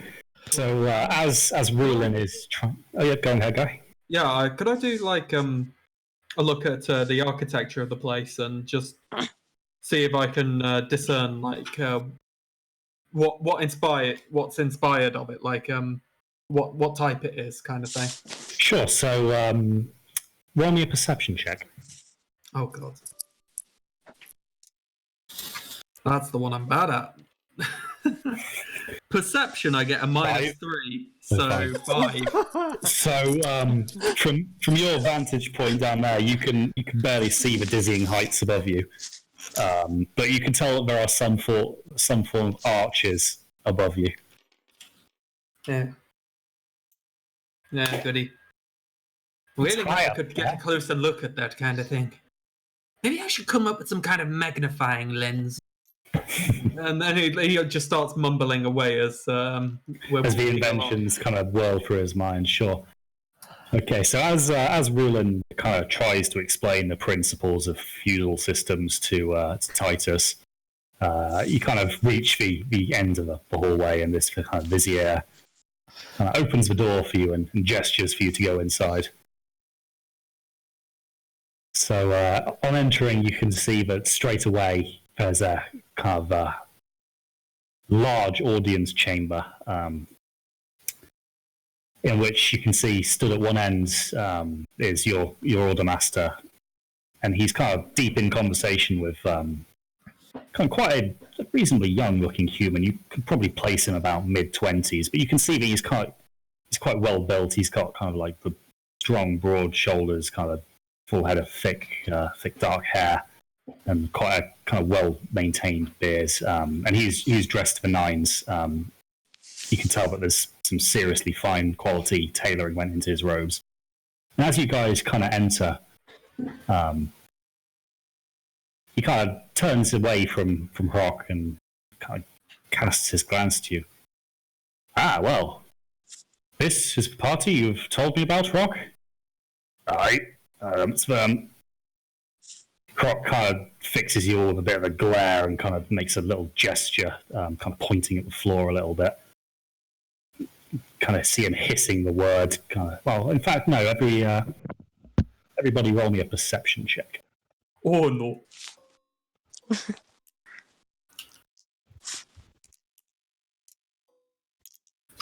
11. Wait, what do I got? So everybody who got above a 10, you can realize that Rock is kind of trying to mime the word "bow." So if we got a 10, did we pick up on it? That's a pass. Yeah, 10's a pass. Cool. So he's like making a gesture. He kind of wants you to observe this formal etiquette. You're in the presence of the king. Yeah, Triss bows. Let's bow. Mm-hmm. Havel bends the knee. Mm-hmm. So Toric bows. Toric bows. Okay, so Yendorn and Titus are kind of left sitting, but you see the others around you kind of starting to bow, and Rulin kind of like nudges Titus and says, "Do like I'm doing," like sort of like mumbles under his breath. And so delayed after seeing everyone. Okay, sure. So the king, he kind of chuckles a little bit to himself. That seems like quite some band you've got there, Rock. But what can I expect from Slayers? You're not exactly a bunch who are cut from the same mold. He kind of then turns to you guys. Please stand. I would have you come closer so that I may examine you. Cool. I step closer. And sure. So as you kind of draw near, he kind of looks up and down, but not in a kind of condescending way. He's kind of trying to take a measure of you. Now, I know that you're kind of quite cunning, so I'm not going to judge you by your size, Master Gnome. Very wise of you, my lord. He kind of turns to the rest of you and kind of says, "Well, I won't keep you waiting. I've summoned you here today because I have a job for you. Now, you know that my father and your order have not been on the best of terms, but I would have you know that I am not my father, and I do not hold your order responsible for the tragic events leading to the death of my sister.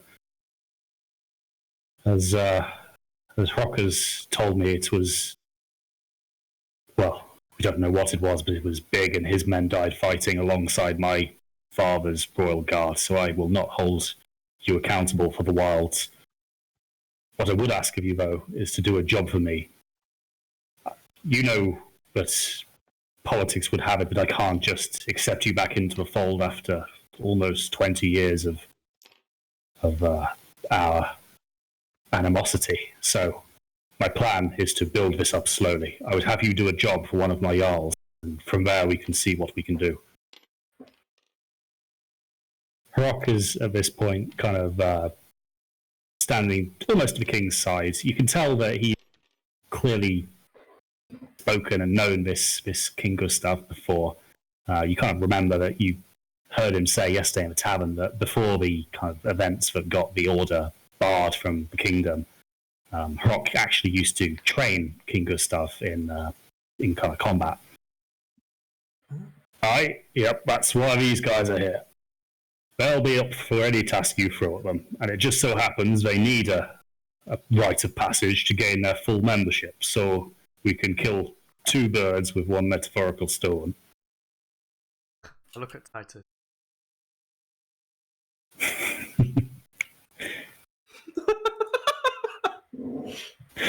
No more stone.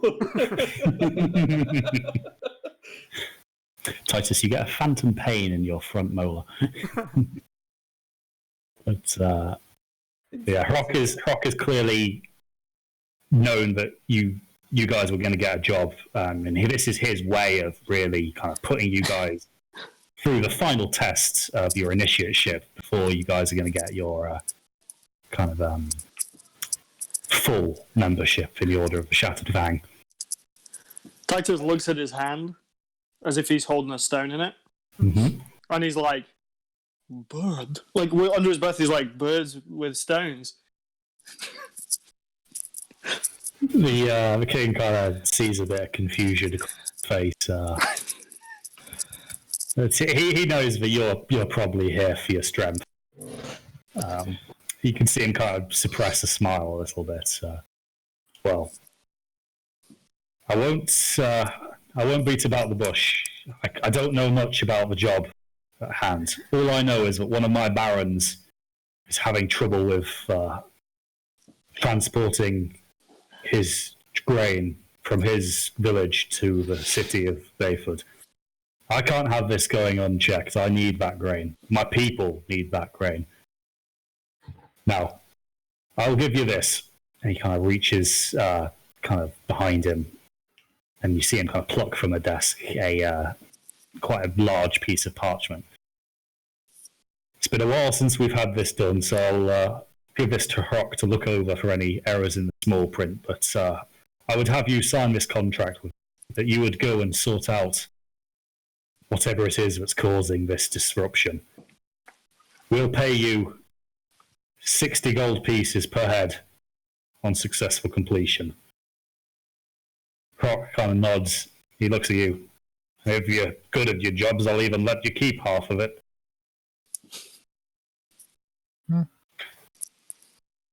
Is there anything funky going on with this contract? Do we get a chance to read it before we have to sign? Yeah, so he kind of passes it over to you, and there's a lot of legal speak there. So roll me an intelligence saving throw. As Triss is doing this, Titus is going to kind of like watch her and like try and copy her.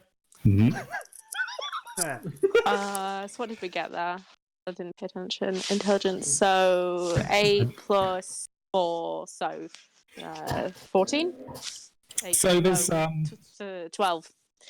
There's a few bits of legal jargon that you don't get, but the general gist of this contract is that you guys, on behalf of the Order of the Shattered Fang, will commit your full efforts to solving the issue of this disruption in traffic, in order that the grain may then continue to flow safely between this village of Acom, you can see written in the contract, and the city of Beyford. The king has kind of put his seal on one part of it. You can see that there's space for a kind of group of signatures, which clearly is intended for your party. And you can also see there is a kind of space left for kind of a seal, another seal. But this one is unsigned.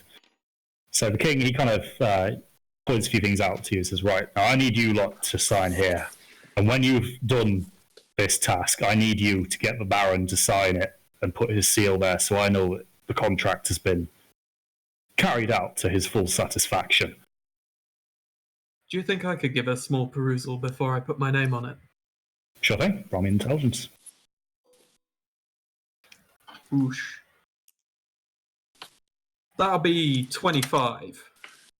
Sure. So you notice that the kind of a fine print of this basically means that not only will you be given the full cooperation and full information from this Baron, but also that the payment offered by the king is going to go directly to Hrock and the central coffers of the Order, rather than to you as individual adventurers. Okay. So we've got compliance with the employee at hand, and pay going to the guild rather than us. Okay. Is everyone all right with that? Triss has waited to sign until Torik's actually had a look over it. Once he points that out, she nods and signs the paper. Mm-hmm, sure thing. 1 signature out of 6. Rulin's I'm just looking at Rulin. Rulin's satisfied that the contract has been looked over by capable eyes, so he signs the contract and gestures for Titus to do the same and make his mark on the page. He does the same T as last night. Sure thing. Cool. So I guess makes it easier and says anyone not want to sign. Ooh. Mm-hmm. Just put my jaw in Hancock right here. Okay. I'm going to take the contract and I'm going to cast a magical tinkering on the contract paper. Ooh. So the tinkering that I'm going to do is I'm going to include up to a 25-word text on the enchanted object. This is going to be the contract, and the writing is my name. So you're just going to write your name with magical tinker. Yeah. I'll just be like, I've got my own pen, and yeah. Okay, so you have signed your name in ink that is not going to be that long. Or it's there as long as I will it to be. Okay, yeah. Wow. So Torik produces his own quill, and sure enough, he leaves his signature. The king kind of takes this back, gives it a once over, kind of is satisfied that you've all made enough of a mark to be kind of legally binding, and he hands it back to Torik, who he saw was clearly the most legally astute. Very well. Now, I'll have my vizier explain exactly what the details are. If you'll excuse me, I have matters of state I must attend to. He kind of nods in your direction. He kind of pats Hrock on his shoulder in kind of like a kind of camaraderie way as he walks out. But he doesn't give you a second glance. He's clearly a man who has issues to attend to. Hrock kind of turns back to you. Well done. None of you made a tit of yourself. That's more than I can usually ask from slayers, especially when I've got this many of you in the same room. Now, as the king said, we don't really know what to expect on this one, but something is upsetting the traveling convoys. I need you to find out what that is, and I need you to kill it. Okay. It seems like an easy enough job. It's going to take a bit of investigation, and so we'd better pack enough food, probably enough for a few days. And I start rambling on like the job details and what we're going to need. Mm-hmm. Well then, Torik, you're right on that. But if I were you, before you set out, I'd stop on the way to the village of Acom. That's where the Baron in question is. He'll have a bit more information, I'm sure. And I'm sure you can probably pick up some extra grain while you're there. How far is... Well, I mean, I wouldn't ask, but... So, at this point, Hrock would kind of give you the full briefing, and he would tell you that Acom is about a day's ride So when you've kind of gone and reclaimed your horses from a broken plough, you have about a day's travel to get to Acom.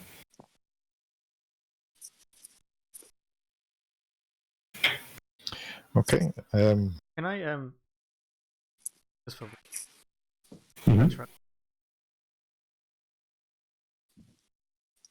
Torek was doing.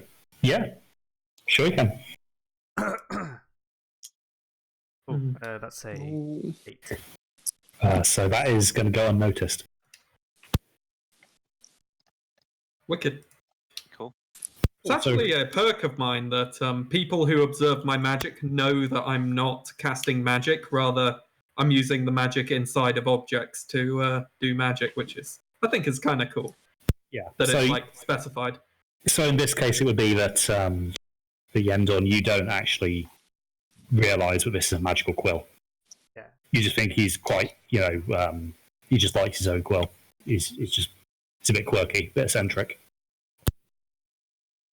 So Rock kind of starts leading you guys out and explaining the route you need to take to get to Acom. He kind of warns you a little bit that the roads there are kind of they're only really a dirt track, but they're not so much safe, but they're less dangerous than other parts due to their proximity to the city.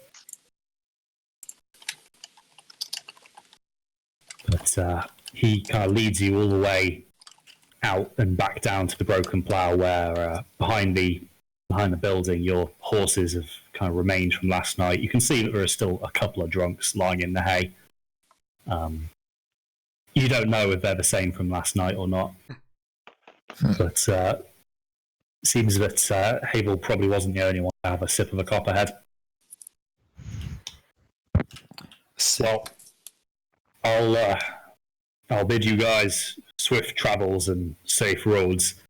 Now, if you'll excuse me, I haven't been in this city in 25 years. I've got some catching up to do with a few people. Oh. And Good look on that. So, where shall we meet you when we return? I'll be in this city. If this takes you more than a week, I'm surprised. So we'll meet back here. This is where I'm lodging every evening. Oh, and when you do get back, beforehand, work on your jousting.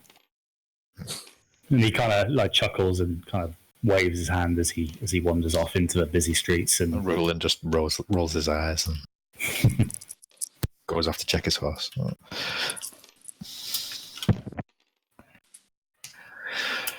So we all saddling up. Mm-hmm. Unless anybody has anything they desperately want to do, I guess it'll be. I doubt we have horses. You do have horses. You rode it. Oh, that's cool. Mm-hmm. Well, I mean, Titus has more like a... It's a shire horse. A shire horse, yeah. It's more like used to pulling a plough than kind of... This is the only beast that could really kind of support Titus's mighty weight, but it seems to manage. And you can see that as Titus approaches it, it likes Titus. It can see that he's a I can cast as a survivalist. I do have good animal handling, so yay. Yeah. So yeah, Titus is keep on overfeeding it apples. Just giggling while it's licking his fingers. You can see as Torek points this out, this horse has just as bad teeth as Titus did last evening. Like the apples clearly aren't doing it any favors, but it loves them nonetheless. Cool. So I mean, this time in the day it's about 10 o'clock. So with a hard day's ride, you could probably make Acre by the evening. Well, I've got nothing better to do. Maybe pop into an alchemy shop, get some flasks, but that's about the extent. Anyone else got anything? I'm ready to go. I have no pressure. It might be a good idea to get some health potions. Well, how much? We definitely don't have enough money right now. Titus wouldn't know that, but we do not have enough money. Do not worry. Well, I want to buy some flasks anyway. I must keep my experiments going. So as you guys were being led back by Hrok, Torek, you would have seen that there are, in fact, some kind of alchemy shops. They're probably not to the standard you would like, but just for the sake of flasks, buying some glass. Yeah, you can probably find what you need. Excellent. I'll I will buy, say, 4 flasks to do it. Sure thing. So you go into this alchemist shop, and it's exactly what you'd expect. You can see that there are kind of shelves full of sundries and vials of all sorts. For a kind of an urban alchemist like this, you can realize just by looking that most of these kind of mixtures and concoctions are kind of for treating fairly common ailments. You've got nothing really too breathtaking. This is very much a pragmatic shop. I'll just buy the flasks and go. I don't think, like, I spent a lot of money last night on the venom, so I should probably. Okay, so these flasks, they're reasonably big. So think kind of conical flask as opposed to test tube. So each of those is going to be 5 silver. Excellent. I'll buy 4 up and be on my way. Cool. So take 2 gold from your inventory and add 4 flasks.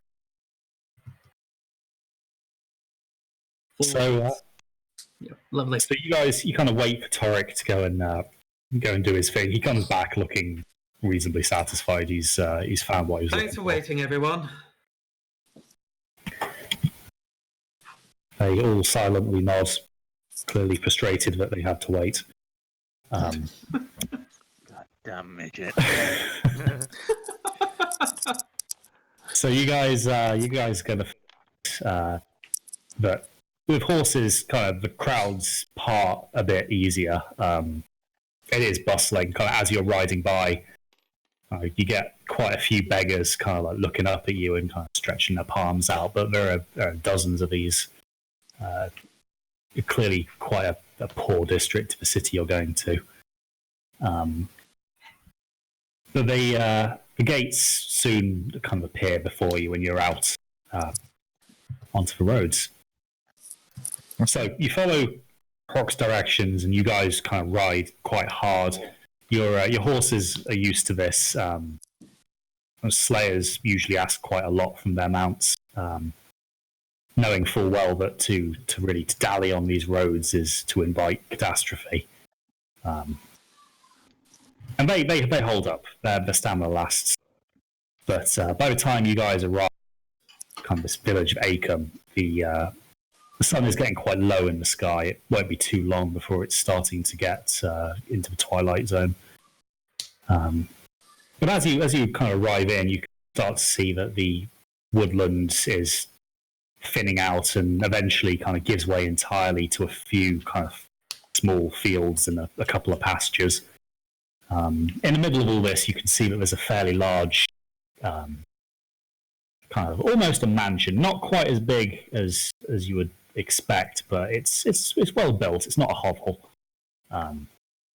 Somebody's put some time and some money into building this, and it really does kind of command the immediate farmland surrounding it. Kind of beside it, though, you see a whole series of kind of ancillary buildings, so stables, kind of accommodation for the labourers. But it's blatantly obvious where the Baron resides. Well then, shall we? No, I suggest we head off to see the Baron before it gets too late. Mm-hmm.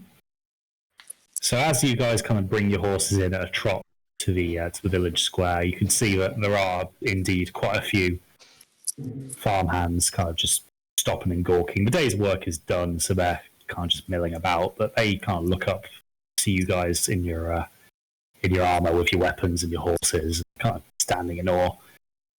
You can tell that the clothes they're wearing, they're not wealthy. These guys have probably emigrated from one of the cities to try and make a better living for themselves. But that being said, it's a hard life. The labour is quite intense, but arguably better than starving in a city. As you guys dismount, though, a few of them kind of come up to you. Horses to the stables, me lords.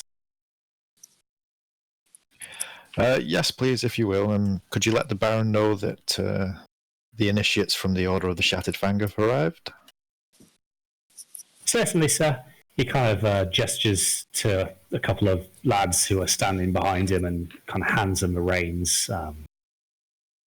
He makes his way into the kind of the back door of one of these mansions. He's probably the help, or at least some of it. You guys are kind of left with a few minutes to observe. It's quite an unremarkable village, really. It's got a little bit of a almost square. It's not cobbled or anything, but it's kind of centered around the village well. It's clearly where the community gathers on the rare occasions that they have to celebrate. But other than this one big house, everything is kind of very much a bare minimum kind of job. Enough to keep the elements out, but by no means comfortable living standards. But despite that, it's a busy village. You can definitely see that the fields are in full swing. They've been sown. They're kind of not ready for harvest just yet, but it won't be too long. Just grain or grow? So immediately next to this kind of settlement, fields of grain. Grain is by far the most common crop, just due to the ease with which it can be made into bread to feed these ever-hungry cities. You notice, though, that there are a couple of fields that have been left as vegetable plots, and you even see one pasture, and you see 3 cows in the field, which, I mean, cows are rare. So this Baron, he clearly has some clout if he can afford to raise cows.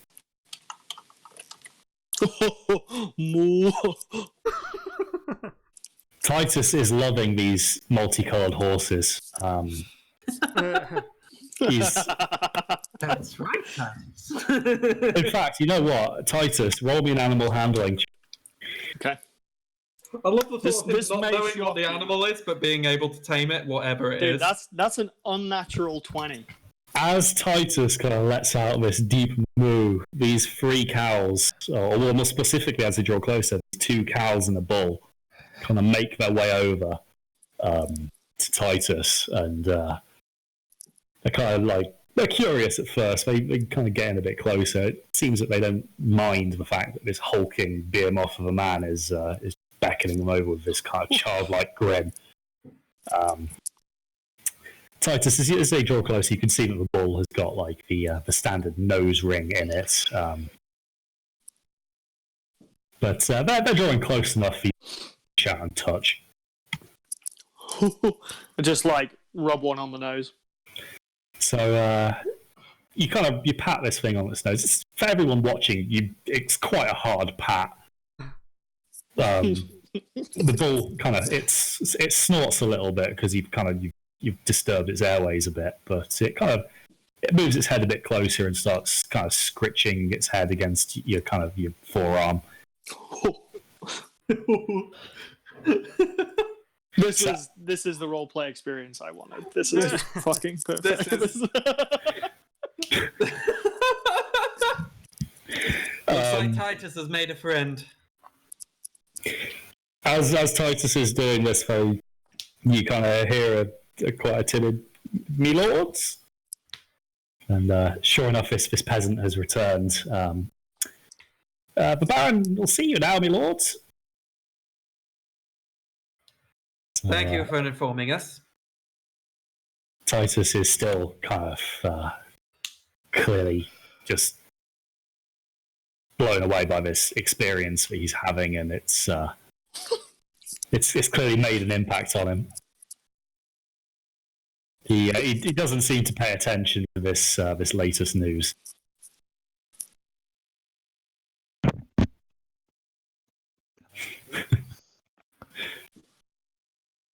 Okay, just gonna leave him to it. As everybody else wanders away, I am gonna go with them. Don't take the cows with you. you see Titus putting down one of the cows.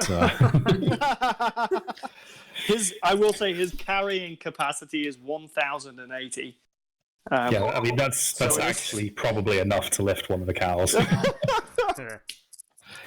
But yeah, so you guys kind of make your way into this mansion, and it's as far as wealth goes, you can tell that it's not the standard aristocrat's house that would have all these fancy works of art and that, but the construction work is very well done. You can tell that for the means available to them out here in this rural environment, no expense was spared to make this a comfortable existence. And sure enough, at kind of the top of this grand staircase is a baron dressed to impress, and he's clearly chosen to remain at the top of these stairs because he feels that it gives him a position of authority. Ah, you must be the initiates. Well, don't just stand there gawping. Come on, join me. Dinner's almost ready. And with that, he kind of turns and kind of gives you a little gesture with his hand. It's clear that he kind of wants you to follow him. Not saying no to free food. Merlin just says, thank you very much. That's most gracious of you. Just follows along behind him. Mm-hmm. Sure. So you go up these stairs, and you can see that there are a few it's like they're not full oil paintings, but they're reasonable works of what were clearly this baron's forebears. You can see that in some of the pictures they're kind of depicted before a very small village, literally no more than a hut and a field. But you can kind of piece together the story that this family kind of started their way up from a fairly humble beginning.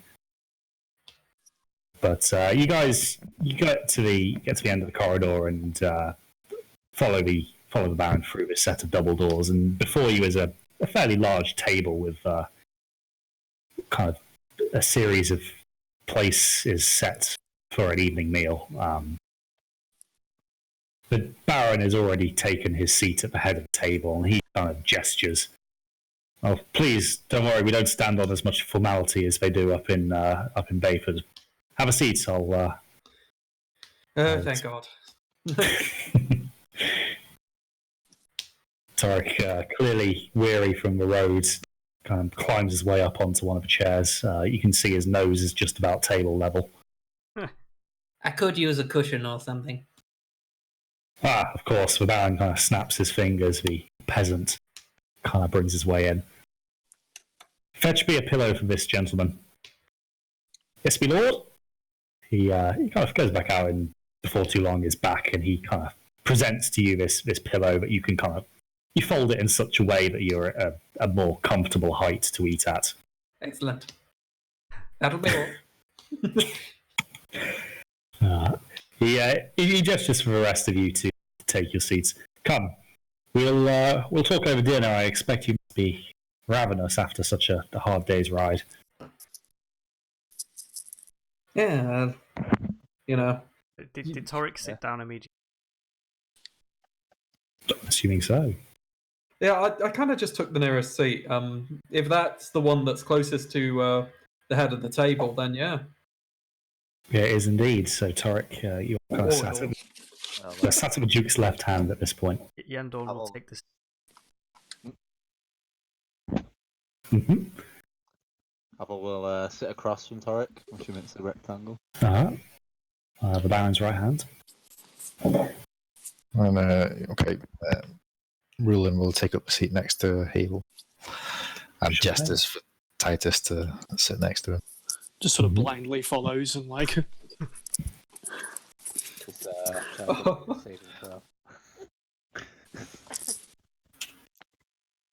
I know the chair's gonna have to do another fucking no.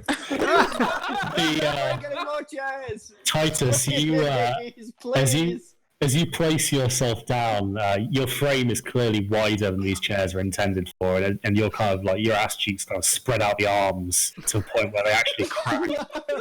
The chair itself is kind of intact, with the arms are kind of hanging off at angles now. Oh my god! I'm gonna have to start. I'm gonna have to buy my own stool just to bring along. God fucking damn it! The Baron, he kind of looks with distaste, but he kind of sees that you're a big guy and he doesn't really want to argue with you, so he lets it slide. God's sake! Good. Well, now that you're all here, I suppose I should probably tell you what it is that I would have you do for me. I'm sure His Majesty has told you, but we're having some troubles with a logistical supply train. We've had a few carriages go missing on the roads. I suspect that this may be bandits, but I have no proof. I don't have the armed men to spare to send into the woods to check. So what does give you these suspicions? Well, the fact that they aren't making it to their destination. I was expecting a delivery from Beyford. It's been 2 weeks now. It had some important documents that I was expecting and a few personal items of great import to me. So, how many wagons were amongst the caravan? How many people? Guards? We're a small village. We only usually send one caravan and one wagon per caravan, and we usually only have the driver and somebody riding shotgun with a crossbow, or somebody riding crossbow. Oh, nice! Oh, that's a sick touch, dude. Oh, that is sick. So the next time we're riding a wagon, someone has to shout crossbow. Oh my god. That's sick. Crossbow sits on the wagon, breaks it. I don't want to break everything. But I've had reports that we've had several shipments of grain that have not arrived, and obviously this delivery that makes 3. So I'm sure you can understand this can't be allowed to continue. Of course. And we'll be happy to investigate this for you. Perfect. Well, The path they take to Beyford, not the direct path, the one we will. no, we don't tend to use that road. We've got a slightly faster route, but it cuts through a canyon. It's not one that is on most of the maps. I've only just had it cut, but it seems that there might be more there than we bargained for. That may be why we encountered nothing. It may well be. It may well be that nothing in those woods is silly enough to attack a slayers. He kind of chuckles at his own joke. And kind of looks around a bit. What is taking them so long? He kind of slams his fist on the table. Sure enough, about 20 seconds later, the doors barge open and kind of this poor servant comes back through again with some kind of cloth wrapped around his hands, and he's carrying quite a big kind of halfway between the cauldron and the bowl. It's clearly hot, and these cloths around his hands clearly aren't doing as much as he'd hoped. Oh, sorry, my lord. He kind of plonks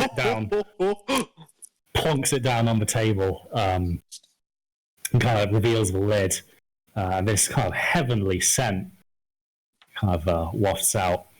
And kind of hot on his heels comes this little lad. He kind of brings a kind of big bowl of loaves of bread on it. He places that down. Well, it's too late to really do any investigating, so please dig in, help yourself. I had it prepared specially. As you kind of get a whiff of this, you realise that what he's placed on the table in front of you is a cheese fondue. This Baron, he's pulling out all the stops for you. He's really treating you with this. Cheese. How do you spell? Oh, fuck it. Fondue. So, Merlin says through a mouthful, "Oh, this is most delicious. Thank you very much." I'm glad you enjoy it, Master Elf. We farmed the milk here on the estate. It's not much. I'm afraid I couldn't slaughter one of my only three. I hope you'll find it to your tastes. Absolutely. And sure enough, as you guys kind of tuck in, the bread is kind of what you'd expect, but this cheese fondue is the best thing you've eaten in a very long time. The fact that he's kind of gone to the length to kind of use as much cheese as clearly required to make this shows that he's kind of got, he wants to kind of impress you. He's clearly hoping that if he can win you over with a nice meal, you'll help him all the more with his current situation. Well, it is a terrible situation to be caught in. Yes, it is indeed. It's hard enough living out here when you do have a good supply line, but lately we haven't had any of the supplies we need. We're quite short on nails. We haven't been able to get a batch of those in for several months now. We're a small village. We don't have a smithy yet. But enough of that now. It's too late in the evening to do anything, so let's enjoy ourselves. My family came from not much, so I'm very keen to help you guys enjoy yourselves if I can. After all, what you slayers do for the likes of me and mine, it's a hard job. Rulin sort of casts a glance over the Baron and sort of wants to try and get an idea if he's being genuine in his gratitude or. Sure, roll me an insight. Okay.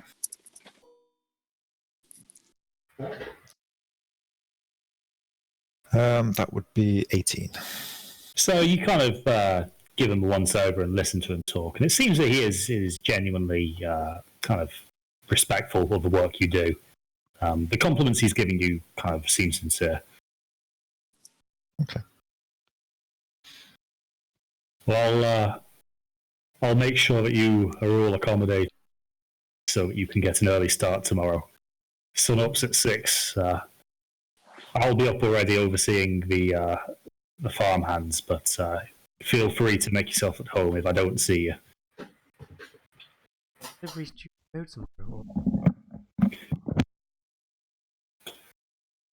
Well, thankfully we're at a time where the harvest isn't quite ready yet. We've probably got about 2 weeks before we need to send another shipment.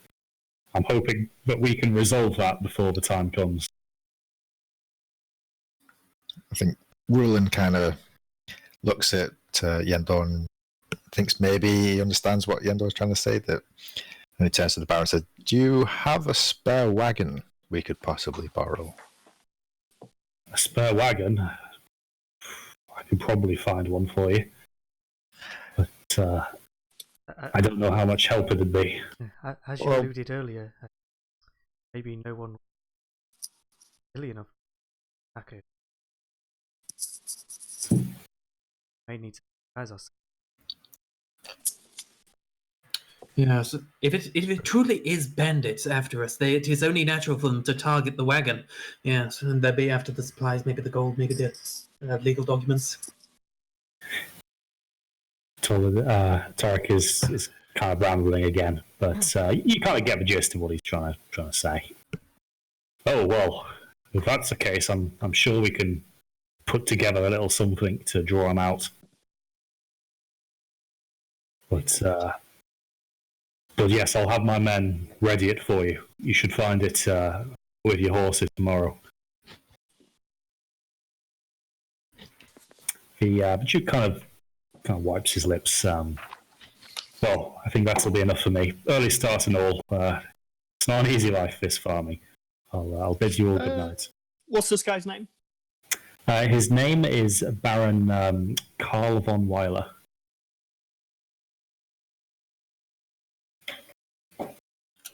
I shall call him Man Chief. No, I'm kidding.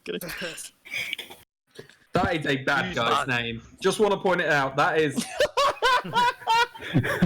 that is straight up a supervillain. I'm glad you think so, because that is my uncle's name I have just stolen. Well, I'm just making my notes. What did you say his name was? Carl von Weiler. Hans Gruber. Hans Gruber. Oh, yes. Jeez, man. Just anything German, just immediately. Son of a bitch! My girlfriend's last name is German. my girlfriend's last name is Riebschlager, and I'm like, oh, you guys were Nazis. There's no question. That sounds like a beer. Couldn't afford the full trip to Argentina, huh? Yeah. Riebschlager? I hardly know. Oh my god. Like Goldschlager? Or? But yeah, so the Baron, he stands up and he bids you all a good night and he heads off. He's clearly going to get his head down. He leaves you to finish off the fondue. The servant's kind of still standing there. The guy's kind of rubbing his palms a bit.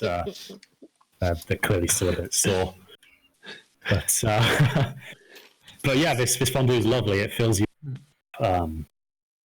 It's delicious. Honestly, I can't put into words how much better than the food you're accustomed to this fondue is. Are we able to talk in privacy here? Well, the servants are standing around, but you could if you kept your voices low, they're probably not too interested. Like they're just there for the money. Okay. I'll keep under my voice. I'll say, like, if we're staying here tonight, we must be alert as always. We cannot be sure of this man's intent, okay?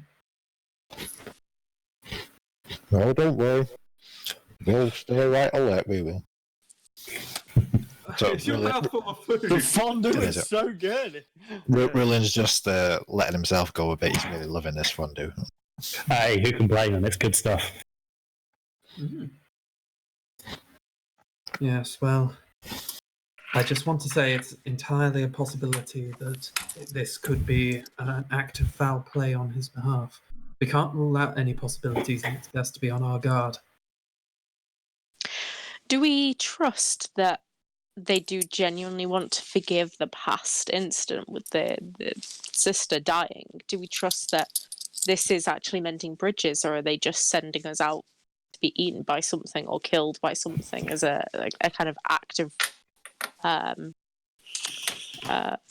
like fighting back, maybe? That's a great Retaliation. fucking question. That's the ticket. That's the word I was looking for.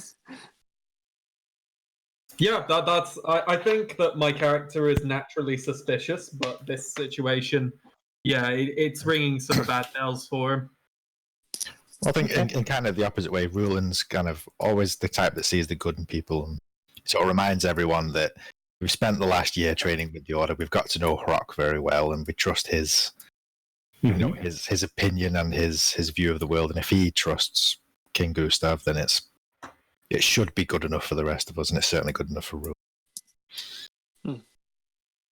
Titus's thoughts are whether or not the cheese is it trying to figure out how it came from the cows. For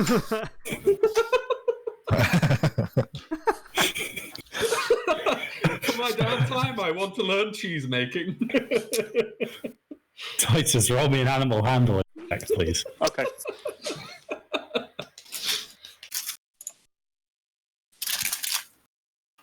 That's 16.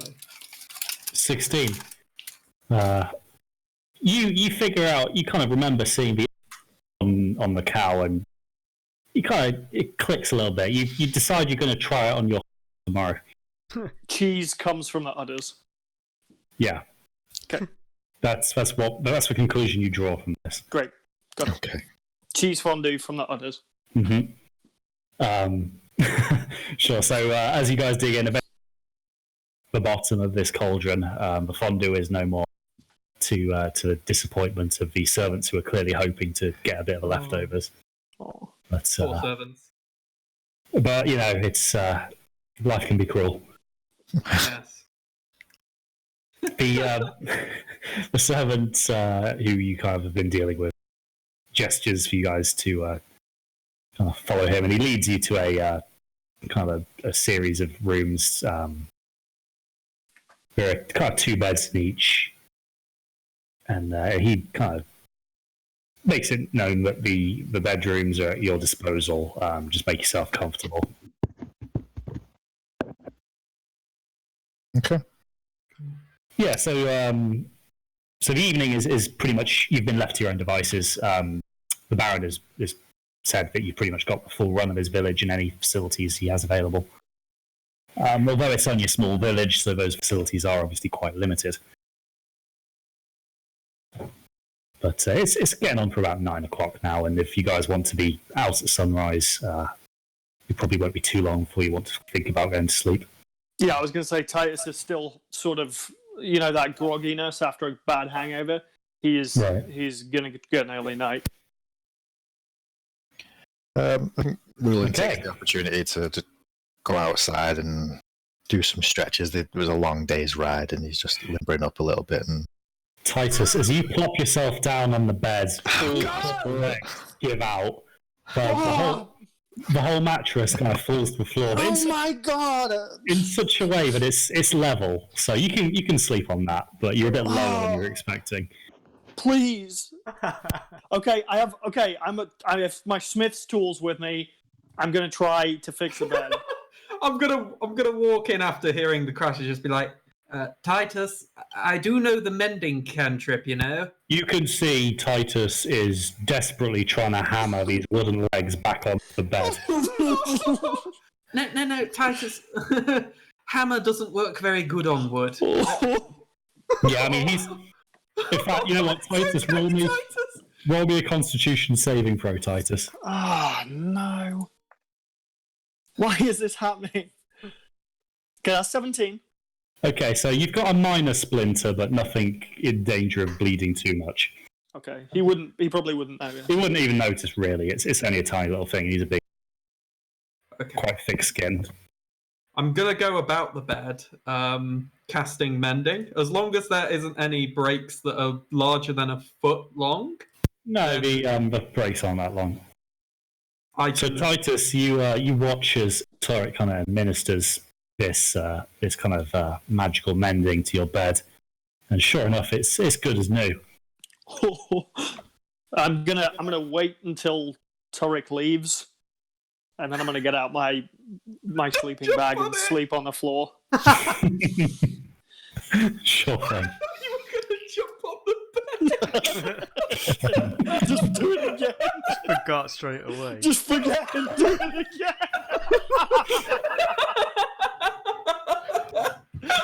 Waiting for me to leave, thank you.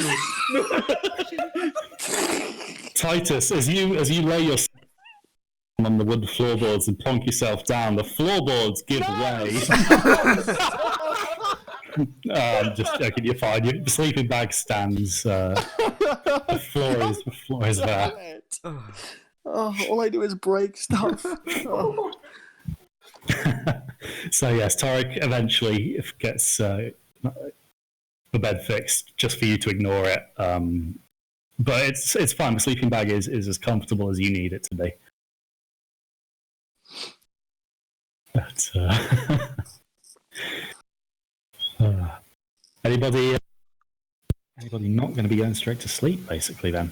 Yeah, I think Triss wants to have a poke around and see if they've got any library or any kind of... Sure, okay.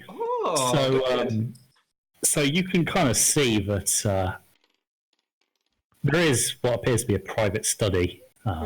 There's a desk for a few books. They're on a bookshelf. You can see that a lot of them kind of have farming-related kind of topics. There's one kind of unmarked kind of book with a kind of leather bounding to it. Okay, I'm definitely going for that. Let's have a look. Roll me an investigation. Roll me an investigation. Let's read an investigation. Oh god, my mouse isn't working. Danger!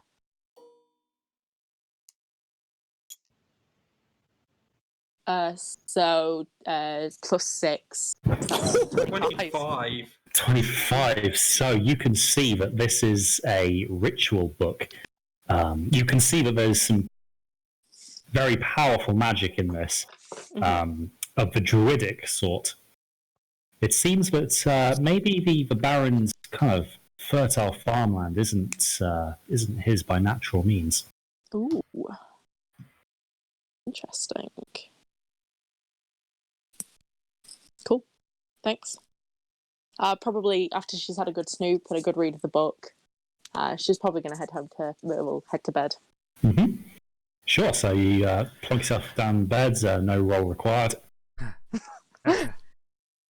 I'll do my usual casting an alarm Sure thing. spell, but this time, instead of having it being a public sounding alarm, if it triggers, I'll set it to only alert me. Okay. Like if someone starts snooping around, I want to maybe have my reaction be discretionary. So I don't know. I don't know. I don't want to alert the intruder and have them run away before we learn who it is. Yeah, sure thing. I'd like to. Not so. Where they. So you kind of look around. It's not a huge village.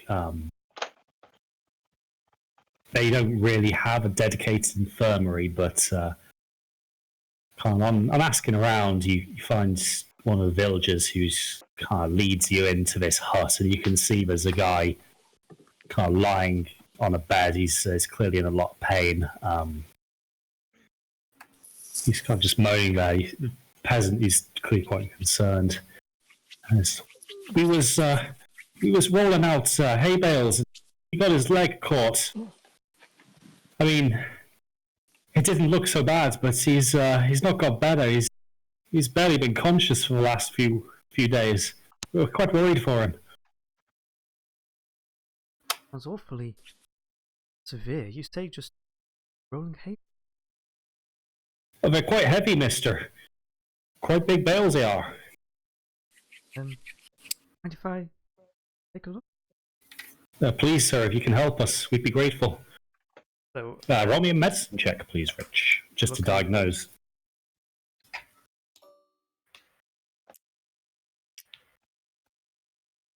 Oh! So you can tell that the leg is indeed as broken as the peasant suggests, but you also catch the very first signs of gangrene starting to form. I mean, this would have probably gone unnoticed by most apothecaries, but you've caught this early. I'm afraid your friend is. He's wounded quite badly. He'll need treatment as soon as possible. I may be able to help slightly. Not sure if he may need transport to Beyford, potentially. Or retreat. Please, mister, you gotta help us. We don't have that much coin. I do not see coin, I just... Well, do what you can for us. We can't afford a surgeon. So, mechanical. Sure. Protection from poison, gangrene. Gangrene would be counted more as a disease, I guess, in this sense.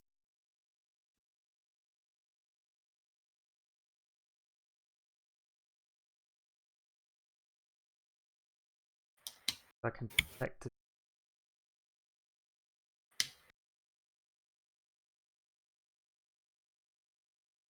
Oh, okay. Ooh, wow, do not look up gangrene and look at the images. Ooh.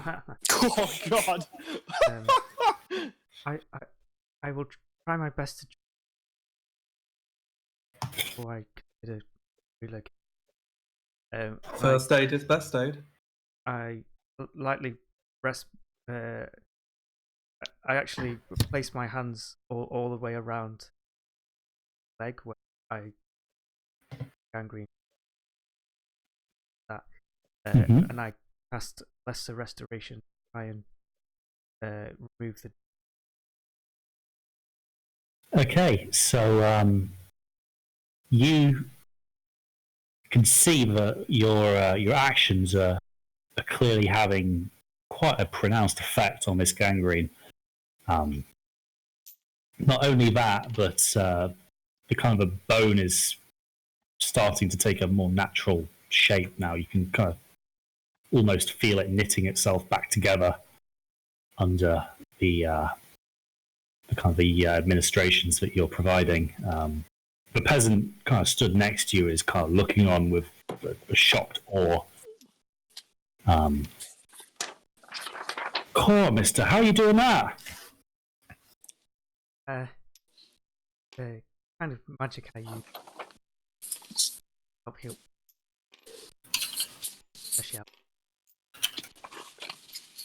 Could you teach me? Sorry, I'm afraid this is learned over the years of my life. Holy shit. We just started learning. 60. He kind of looks up and for the first time kind of notices you're slightly elongated. You're an elf! Well... Ma! There's an elf! Oh, a half-elf. Sure enough, like this quite portly woman pops her head round the door. An elf? Don't be ridiculous. Won't be an elf out here. And she kind of stops mid-sentence as she kind of looks you up and down and indeed sees he is. Well, I'll be damned. Come, have a drink with us. Oh. So before you can really protest, these peasants kind of whip you away into kind of the living area of their hut. It's really not much. It's kind of a dirt floor. There's kind of a cooking fire in the middle. But they break out a few kind of rough wooden jugs, and they kind of fill you with what you can only assume is a kind of fairly rough ale. Well, go along with their hospitality. I must say, it's good to have something good happen around here. What's with all those grain disappearances and the lack of supplies? It's been getting a bit tight around here lately. Oh, I can totally. I actually came here to check with local doctors whether any of the people who were reporting they ever returned back and treated for their injuries. Not one's made it back. It's the hags, I tell you. Don't be daft, Billy. There ain't no hags in these woods. It's just a wives' tale. Oh, I know, Ma. I know, but what else could it be, huh? Afraid a lot of hags, a lot of wives' tales may be true in these. Do you believe there's hags here? Well, sure. There are hags in all the woods. Surely you know that. Billy, stop filling his head full of nonsense. Come here, Mr. Elf. Let me top that up for you. She kind of starts pouring again. She's been quite generous with her helpings, which is, kind of seems to be tradition out here, but they don't really have a much, but they're keen to make you feel welcome. Hope this isn't. What do you say? Your surprise is short. Ha! Well, what's be troubling is letting me husband die, and you've stopped that. So if I can give you a drink, then I'll give you a dance. Good see. Helping people like to.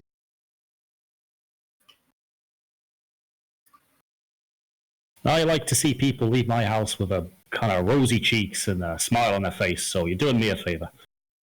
This campaign's so wholesome. I love it. Mm. I just. Sure. So you drink the night away, and you end up kind of passing out in the peasant's hut. But it's a comfortable enough place. Right, so guys gone to bed. We have Havel or Havel with his evening left unspent as of yet.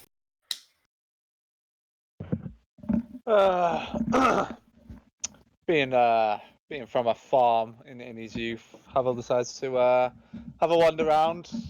Kind of bring back some old memories. Not so much snoop, but maybe see what's about. See if there's anything that he thinks he can. Sure. So you kind of take a kind of a stroll around the village. The kind of the crops. This is the Baron says they're still a while away from harvest, but they seem to be kind of healthy and producing a good amount of crop. It seems that for a reasonably small village, the kind of the output of Acom is quite substantial in terms of quantity of grain.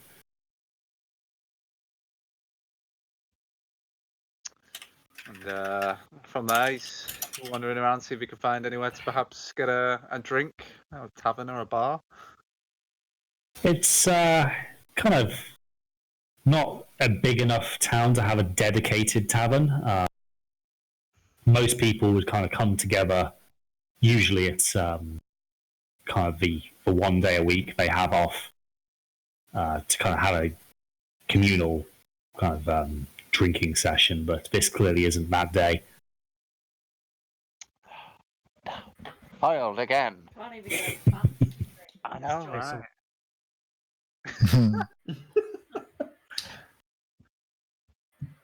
But guess if there's nowhere to get a drink and perhaps get some more information on the area, I'll wander back into the bed. Sure thing. Get some rest. Okay, so everybody is accounted for the evening. Now that everybody's accounted for, I'm really sorry to do this, but I have to go. Oh well, I mean, we have gone half an hour over, but sorry, it's but you guys can continue. No, don't worry about it. This is as good a place as any to call it a night. The rest of it would have taken a while to do the next stage. So, bit of a kind of combat-free session, but just kind of setting the scene for you. Nice. Yep. That's good. It was good. Well, yeah, we're gonna get our hidden wagon next time. Cool. Well, yeah, well played, everybody. Yeah, good start to the session. Feeling that people are getting into it. Same time next week. Same time next week. Yeah. Yeah, well, actually, 45 minutes earlier if possible. I'm gonna have to run, but see you guys. All right. See you later. I'll save all this up and see you guys next week, I guess. Yeah. See you next week. Oh, I do. Before you guys do go, I have got a theory to what's going on here. I reckon the hags aren't hags at all. I reckon they're angry ass druids who are mad because they're misusing druid powers to grow stuff in the area.